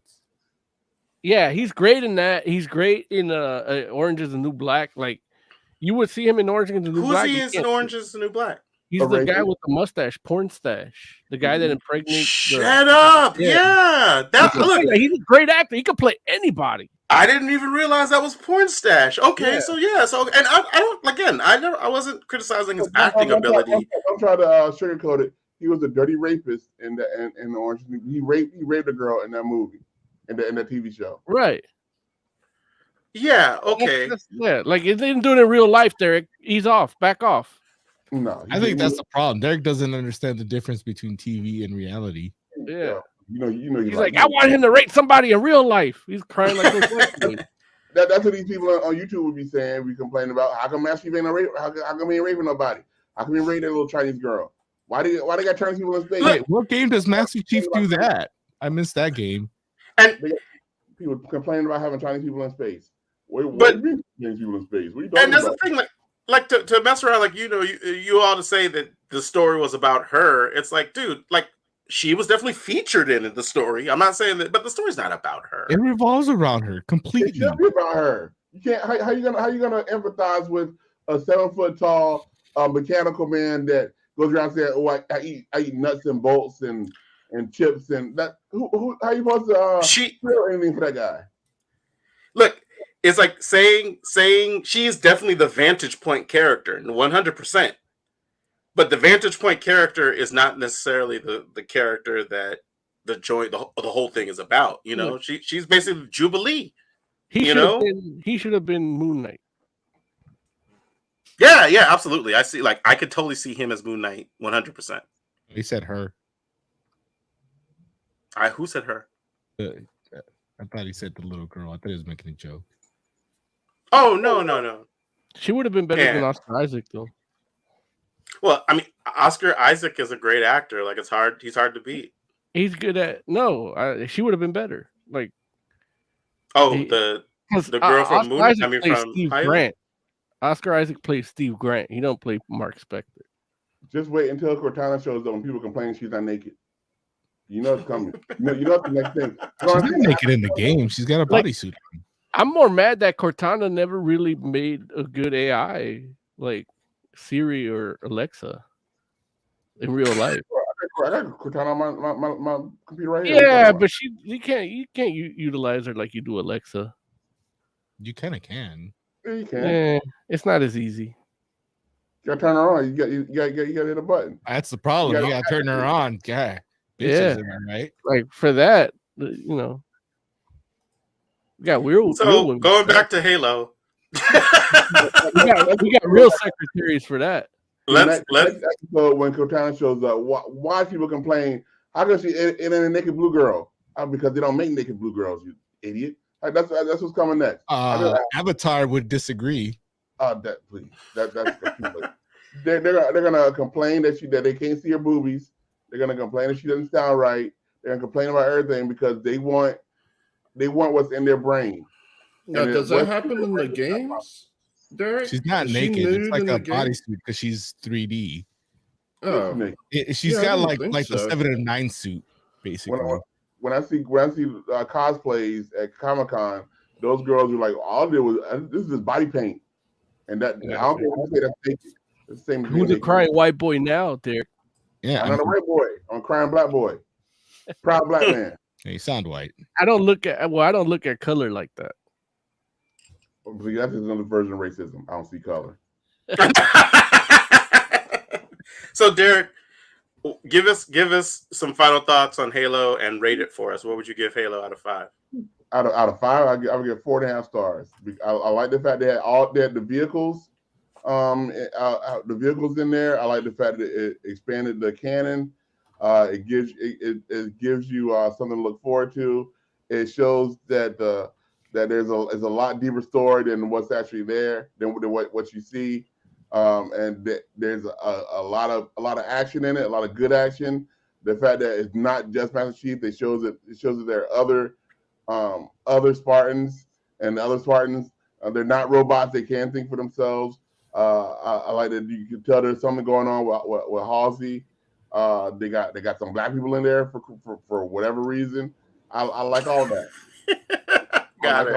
I don't like shows where everybody all of a sudden white people just everywhere. None but white people. Like, what in the future? You notice in the future, the Republicans win, and we slowly got rid of all the black people. That's what they want, and people are upset when something shows that's not the case. That might not be the case. There might be Asian people in the future. But and guess what? The Asian girl's not a super hot, big titty Asian girl like a hentai girl. It's just a regular girl. Well, I know she got to say I love you a long time like she's supposed to. How come she's not trying to stick her head down and Master Chief's lap for two credits or whatever? How dare she be a real person? I like all those things that Halo is doing so far, and I hope they continue doing it. I was hoping the show would come out today, but I guess it's coming out tomorrow. Yeah. Episode. Yeah. Oz, give us your final thoughts on Halo and what you would rate it. Well, unlike Derek, I'm not the type of person that watches the show and like, oh, they did the thing that I know. Yay. Let's hear from I wish I was a white guy's point of view. Go ahead, Oz. It's nothing like the games. So we have to automatically set that aside. All those expectations gone. Story-wise, like I said earlier, it seems like they're doing what they see is popular right now, which I can understand, but it doesn't mean that they're doing it great. Now I've only seen the first episode, but getting a little sick and tired of the orphan child with the grizzled badass theme that I'm starting to get everywhere all of a sudden. Where are you getting that other than Mandalorian? Witcher. Oh, okay, that's fair. And Lone Wolf and Cub, if you're still reading that. No, I mean, come on, man. Lone Wolf and Cub was Lone Wolf and Cub is grandfathered in. Yeah, but I'm saying that's not current. But I'm still reading that. Got it. He's like, that thing that happened over there, I saw that today. Got it. Okay, cool. Go continue, I'm sorry. So I didn't really enjoy it. The animation looked good sometimes.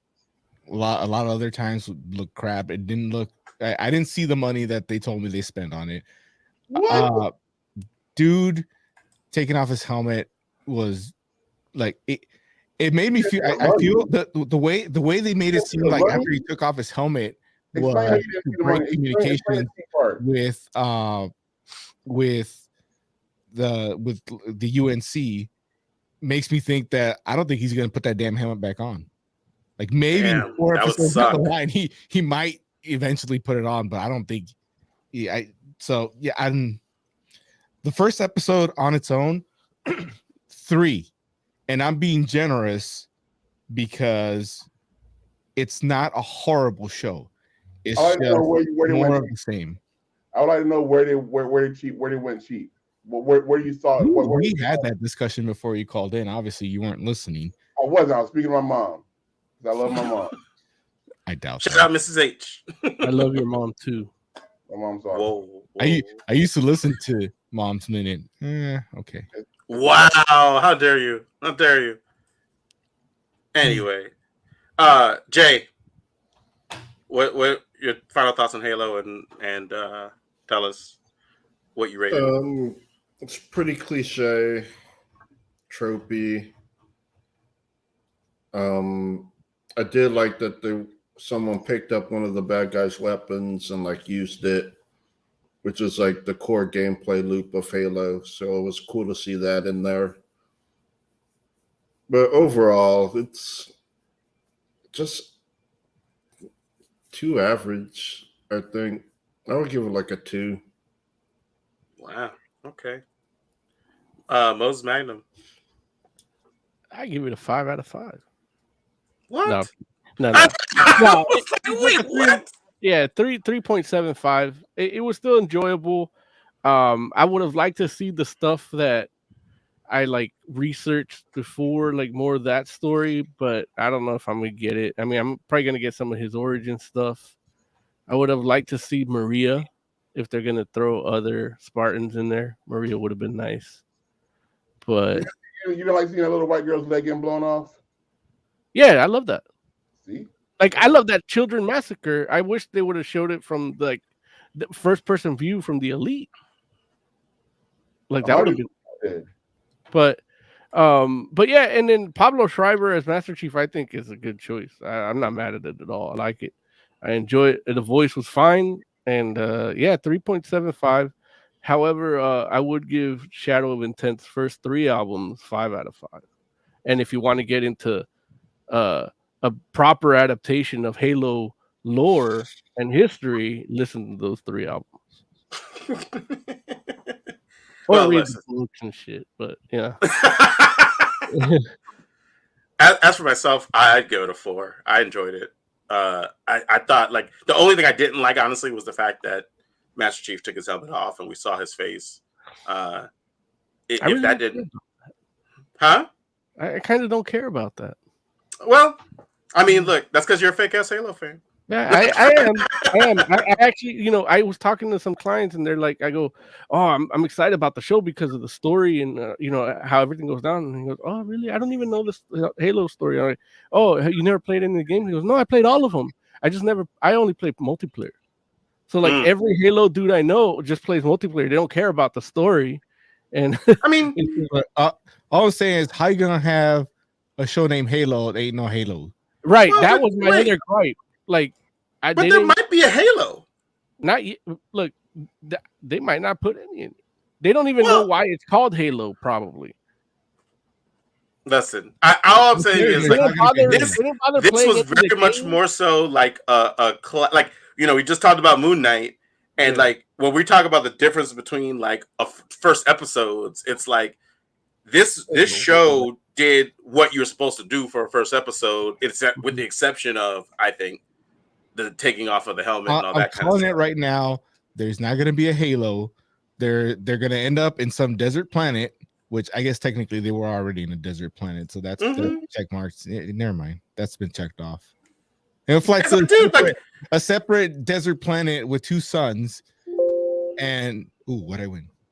The Halo probably gonna show up in the next episode, Oz, and you gonna mess around and be like, "Damn, I shouldn't have said that." It's like, I mean, you guys want to make a bet? There's no good reason for the Halo not to show up at all. Like even if it's in, like, say, for instance, it could be the last episode and the thing that they use to draw you into the next season. There is a really good reason why the Halo is not going to show up, because it has nothing to do with that little girl. That's the star of the show. See, I don't look just because a minority shows up. I don't understand why it is that it has to be like if they took over the whole thing. It's like, dude, she's literally just there. If there's a Halo, it's gonna be the what do you call it? The stinger at the end of the series that's teasing season 2. We already had a Halo on Boba Fett. There's one episode that we've seen so far. I'm pretty sure if you really sit and think about it, you probably know more about Master Chief than you know about that little girl. From the show? No, I know a lot more about the little. I know her dad. I know how he died. I don't know a damn thing about Master Chief. You know how her mother died? Yeah, I know her friends and the drugs that they were doing when they got ambushed by the Covenant.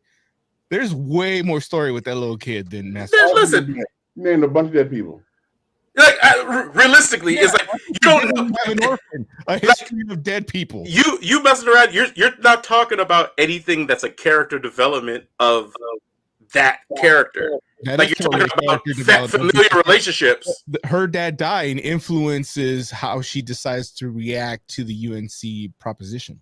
But so talk about her character is what I'm saying. It's like we know more. I feel like we know more about Master Chief and his character than we do about her and her character, because she's basically like a MacGuffin.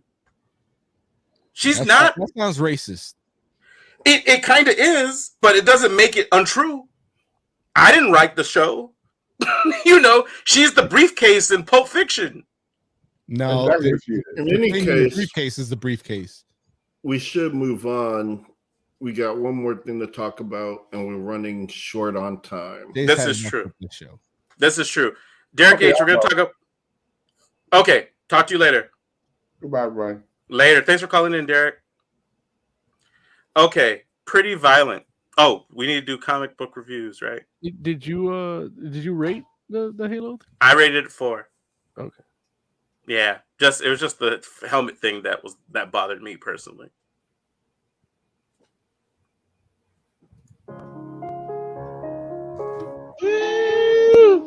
Comic book review. Comic book like review. Well, not like that, but like.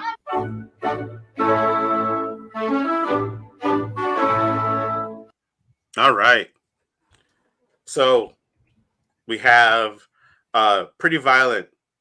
It is oh schmack. I'm sorry, I apologize. I know it's Derek and Jason Young, but what's Derek's last name? Anybody remember off the top? Nope, I suck. I apologize. What's whose last name? Derek, that basically came up with the story. No, not Hopkins.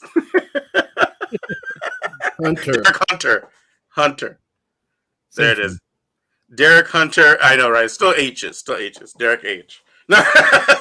So it's Derek Hunter, Jason Young, basically that wrote the initial issues of Pretty Violent, and Derek also did the art as well. It is the story of a basically a young supervillain trying to be a hero. And go, gentlemen.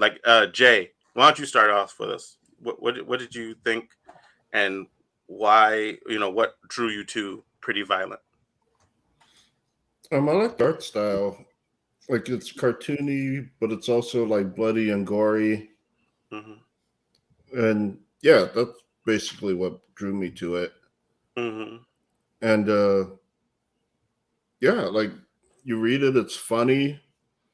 I love how she's trying her best. She just sucks because she only knows how to like hit things, and she like is always just accidentally killing things from just hitting them too hard. It's fun. Yeah, that's fair. And were you familiar with Derek Hunter before this? No. Okay. Should I be familiar with him? Yeah. Well, I mean, yeah, he has an animation background, so I wasn't certain. Sorry. He worked on Adventure Time and on DuckTales, the cartoon. Oh, okay. Yeah. And so he definitely felt like the kind of based on his pedigree. It definitely, I was like, oh, okay, this feels like somebody Jay might know outside of just the comic itself. But yeah, so I'm just curious. That's why I asked the question. Okay. Yeah. Moses, what did you think of Pretty Violent? I only read the first issue, and I enjoyed it. It was the art again. I really like. And it's super like stylized, clean, kinetic, all that. There was a little bit of a little problems with it, in the sense of like they try to get creative with like the lettering for the onomatopoeias. Mm-hmm. And sometimes it gets the art just melds into each other because there's a lot going on, not a lot of different color. And I have I thought I had an example of it, but I guess the example I have is about the lettering, and I have it right here. Oh no, that's not what I want.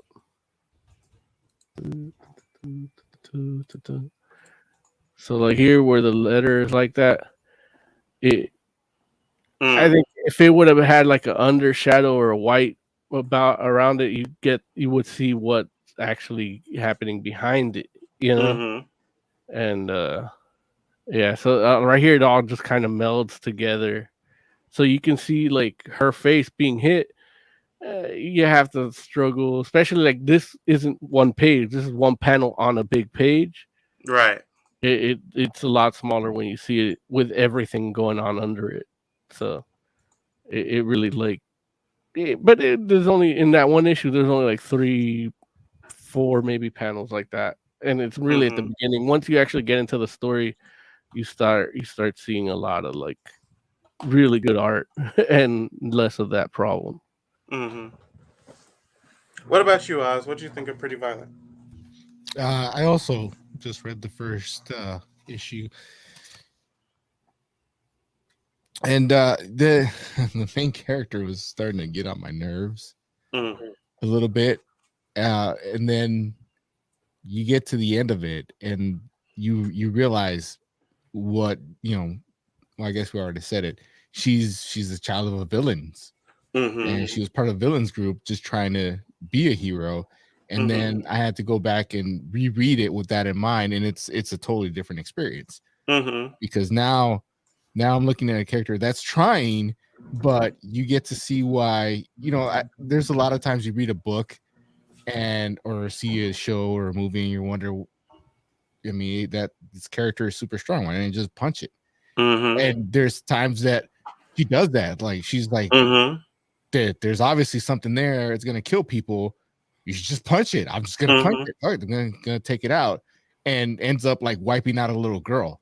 Yeah, process because she wasn't thinking ahead, like the hero was telling her, and that made suddenly the story is way better for me. Like she know that I was no longer annoyed with her, and actually kind of interested to see how she tries to improve herself. I love like watching the kids die and imagining Jay laughing. Like it's a skeleton with a word bubble with a skeleton in it. Like, I can just imagine Jay cracking up when he read that. Yeah, it's pretty great. I will say, I read 2 issues. And this book's just not for me. That's really the long and the short of it. Like, the revelation that she was a villain, trying to play a hero or trying to be a hero, was definitely like, okay, well, that's cool. Like, I do agree with you, Oz, in the sense that it recontextualizes what you've seen beforehand, and so that's really cool. And it was enough to, but I will say that, even at that end, I was like, I don't know if it's so much that, like that was so great for me that I'm like, I like this, but I'll give it another shot, second issue.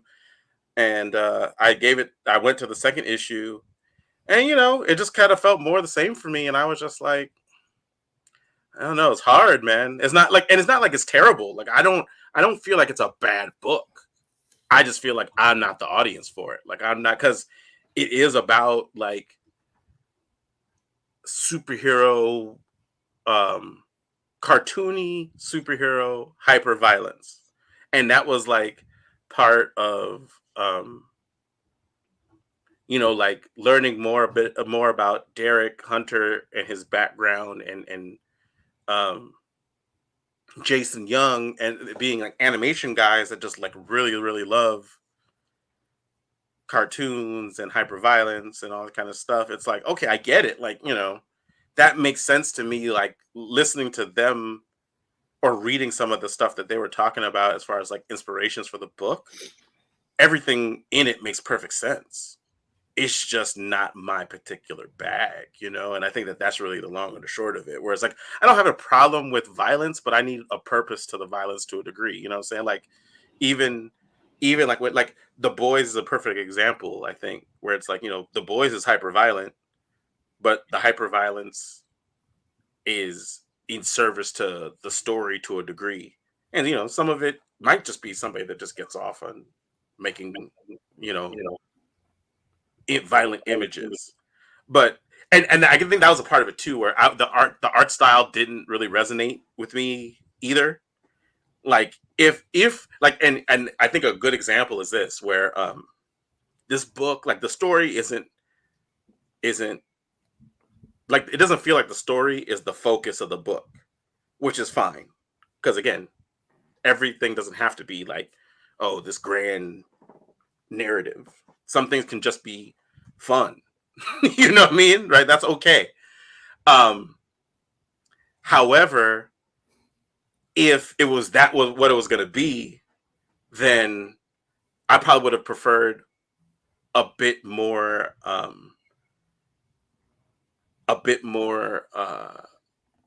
I guess maybe detailed kind of art style. And a good example actually would be Ryan Otley actually did the alternate cover for issue 1. I'll share it real quick. I have it. If you go for it. And so like Ryan Otley's cover for issue 1, where I'm like, man, if the interior art for the book looked like that, maybe it might have held me a little bit longer. And I'm not saying it would have held me long, but I might have been like, oh, well, at the very least, I'm looking at like something like this. And it's like, you know, kind of getting to revel in the hyper violence of it. But the cartoony aspect of it wasn't as, you know, yeah, that's Ryan Otley's friggin' alternate cover to, or variant cover to issue 1. And I'm just is that the Danger Club guy? No, it's Invincible guy. Yeah. Oh, okay. Yeah. Ryan Otley right now is doing Hulk, right? Yeah. Yeah. It's amazing. Yeah, I mean, look, that's something that I would like to hear your opinion on when you actually read it, Mo, because his art style definitely fits Hulk, but man, the story they're telling is like the story is nuts, but it's really different. Yeah, I just love looking at it. I don't care what it is. Yeah, but yeah, so I feel like it might have been different if I was looking at that, but at the same time, like, you know, it's not like I dislike cartoony looking books. It's just like, I don't know. I need a particular, or maybe I prefer a particular style of cartoony, and this wasn't hitting it. And so I just kind of like, I'm not feeling the story so much. I'm not feeling the art so much, and that made it hard to keep reading for me. What about you, Oz? What did you think of the art? I thought it was fine. It's a stylized thing. Like, I'm not a huge fan of that style of art, but I don't hate it. And if it's the story, it's consistent. I have no issues with the art. Okay, because I know this got brought up in relation to the kind of sometimes disconnect you have between like cartoonier looking work mixed with more adult content. So like the ultra gore but cartoony. I was wondering how that would mesh for you. I think it helps that the title is pretty violent. And some cursing, I think, is the subtitle or something like that. And with lots of swears. Yeah, with lots of swears. And that art style is close enough to like a Rick and Morty that it's not as jarring. Now that you say it, I'm starting to wonder how old this superhero is, because I'm starting to realize, oh, she probably is like a young teen. Yeah. But yeah, she has a crush on the mayor's kid. But you know, they tell you ahead of time. The cover has her standing on a mountain of dead bodies. Mm-hmm. You know, so you know what to expect. It's not I don't see this art style as childish necessarily. Not like that first episode of what was Diabolical, The Boys Diabolical, which like straight up opens like a cartoon, like a classic Looney Tunes or something like that. This is just, you know, that art style. So I didn't have that big of a problem with it. Okay. Other than, like I said, she started to get on my nerves. It's not until the story tells me why she is the way she is that I actually did go back and read it again, and it was a way better experience. It just, like, I say that it's a better experience when they tell you what's happening, but I don't think it would help if they told you at the beginning, because the way they tell you makes sense for the story. So I can't be mad at it. I can't say, oh, I wish they told me sooner, because no, I probably wouldn't have enjoyed it as much. I wouldn't have gone back and read it twice. Yeah. So if I can address one of Lawrence's concerns, yes. When you left that earlier? It does have a sweeping story. And true, it is like a character arc story, but it actually is more than just random violence. Like, you follow her arc, and it's actually pretty interesting and pretty grandiose towards the end. Like, I would suggest in general, like, finishing the first, I think it's 6 issues, which is like the first half of the story, and then there, which was like before the hiatus, and then like going, like, if you're not, like, if by then you're really just not into it, like, I would give up then. Gotcha. But what I think following her story is, her arc is interesting. You know, when you start getting into the people she admires and the people she's trying to be like, and like ultimately what she wants for herself. It's like really interesting. And then like on the second half, you've got this whole plot with like different groups doing different things and like converging and surging, and like I thought it was worth the read. And it is more than just like, oh, every issue she accidentally kills people that she shouldn't. Like, it is more than that. Okay. No, if you say that, I believe you, and I'll give it a shot. Actually, I could probably say, if like after issue 4 you're like not on board, then yeah, maybe you could probably even stop then. Okay. How many issues are there total, Jay? 11. Okay, I have them all then. They're good. Well, I think they're good. I enjoyed it. Is it an ongoing? No, it's concluded. Oh, okay. 11 is the end of it. You can get all of them on our last week's Mo deal. Or was it last week or 2 weeks ago? 2 weeks ago. Yeah. Okay, cool. Awesome. So, we talked about the art. Jay just schooled us on the story. What else do we need to talk about in regards to Pretty Violent? Like, how did you handle the gore, Larry? I mean, I know it's cartoony, but yeah, it's really cartoony. So it's like nothing. Like, but you know me, like, you know, I'm not big on a whole bunch of like violence isn't what I go to things for. Like, I don't have a problem with it necessarily being there unless it's like super graphic, and then obviously, like, if it looks like realistic, it begins to affect me. So, but I don't find that often the case with comic books. Like, obviously, comics, because of the medium, have a hard time reflecting realistic looking violence. Like, you know, you have to put a lot of work to make a picture look realistic enough for it to be like something that would affect my constitution. you know, so it's just violence. If at least the first 2 issues, it kind of felt like violence for violence sake, and it's just like, oh, okay, well, and so that's, I think, part of, like, it's not so much like I hate this, it's just more like this isn't something that speaks to me. Yeah, so yeah, it was fine. Okay.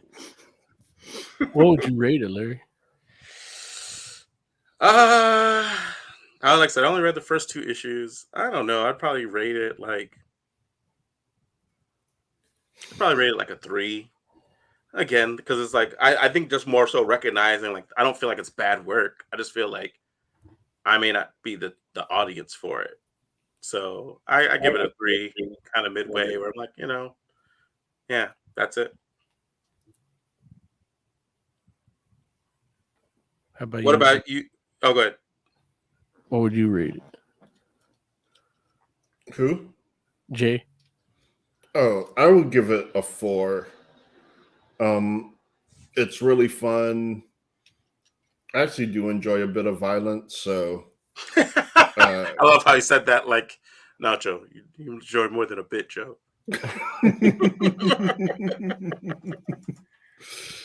But yeah, I think it's fun. I love the family dynamic because, they love each other, but they're trying to do different things, and they clash, but you still feel like a lot of love there. So I thought that was interesting. Mm-hmm. And yeah, like, as it continues to go on, it just adds more and more and gets like, yeah, it's thoroughly enjoyable read. I like the art style. There's one section where there's like something weird with the art, and then we get like a what do you call it when they fuck up? A recall? Continuity error. Continuity? Oh. Yeah, we get a continuity error. But other than that, like, I wouldn't even call that a problem. Like, it looks better. I was actually having more problems with the non-error than I was the error. So, it is what it is. It's pretty good. I have fun reading it.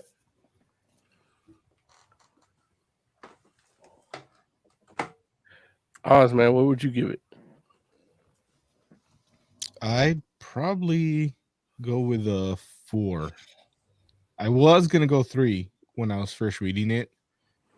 But like I said, when I got to the end, it changed me. And so I'll give it a 4. And the first issue had 2 stories, right? There's the time travel story. Yeah. And that one on its own was good. I think it was probably better than the first one. Maybe. I don't know. I enjoyed the second story just reading it once. So yeah, 4. Definitely. It's worth picking up. It's worth taking a look at, especially if there's a Mo deal on it. I don't remember what the Mo deal was, but I think it's like $25. The humble bundle. Yeah, the Leading Ladies humble bundle deal. And it was part of it. I think you get that, all 11 issues plus a bunch of other stuff for like $30, like 88 different titles, 88 different issues. Bro. Damn.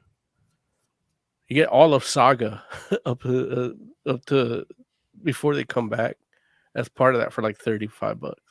That's crazy. And I want to say, though I might be wrong, but I believe Lost at Sea and Seconds were both in that bundle. They're in that bundle too. Yeah. So what about you, Mo? What are you rating it? Me, it's a 4.5. I really enjoyed it, and I really enjoyed the art, even with its like shortcomings. Like, it just made me look at it more, and looking at it more wasn't like a bad thing. And I was reading it in a hurry because I was doing it before the show. So it's like in a hurry I still went back and looked at it, but I still enjoyed looking at it like more. Digital comics, Jay. I'm sure you love this, where you can zoom in on the panel and really like look at all the details on, especially when you have a really good screen. It's great. And it's like there's a lot of stuff happening in the background, like a lot of people dying in the background, where it's like great to just be able to zoom in and like get that. Yeah. Every time I read a digital comic and do that, I'm like, man, I'm so thankful I'm not Larry, because I can see him in his living room doing this. Like, I see all the details. The ultimate zoom, baby. It's the ultimate zoom. Yeah. And I'm just like, bloop. Yeah, man. He could do that too. It's like you gotta do the sound like a bloop. All right, gents. Okay, time for us to get out of here. So I guess it's time for some final thoughts. Oz, why don't you start us off, man? Final thoughts. Superman and Lois is still good. Picard season 2 was okay, but the last episode was garbage. I'm still behind on that. Okay. Yeah, you're still watching the original series.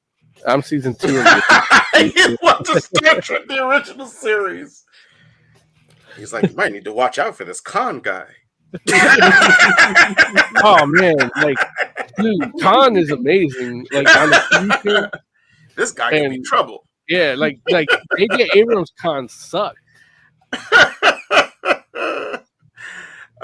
Jay, why don't you give us some final thoughts, man? Come visit our Discord. We're pretty much fully active. I'm there. Mayor Young is there. We're fully active. Mo, not really there yet, but I think he will be. Oz lurks. Oz lurks. Just start talking shit about Booster Gold, and I'm sure he'll show up to defend him. And it's the CW version. Don't people need? It's a good time. Don't people have to be invited to our Discord? Mo's putting the invite into the description. Oh, got it. And into the Fantastic Forum live page. Does Mo know that? I'm pretty sure I told Mo he was doing that last week. Oh, okay, cool. I'm just making sure, because I'm like, dude, you can't just join Discords. I'm like, we don't want to tell the people, man, our Discord is lit. You need to be there. And then there's like, but we're not going to invite you. Too bad. Y'all be on the outside of the club looking in. You're like, man. I don't know my password for Discord. Mo's locked out. Mo's not one of the cool kids. You can't even get into the Discord. Only you had a link. Most Magnum, final thoughts. Yeah, man. Like, you like Halo? You want to get into the good stuff, the real good adaptation of it? Listen to Shadow of Intent, man. I'm so mad I don't have a shirt of theirs to wear today for this episode. And if you like anime, like Berserk, you should listen to Brand of Sacrifice. It's good shit. There it is. Before I forget, Jay, Immortal X-Men #1 came out today, and your girl Hope officially got the glow up. They put her on the Quiet Council, or at least, well, I guess maybe not official, but she basically kind of made it a no-win proposition for them not to put her on the Quiet Council, and so she's gonna be there.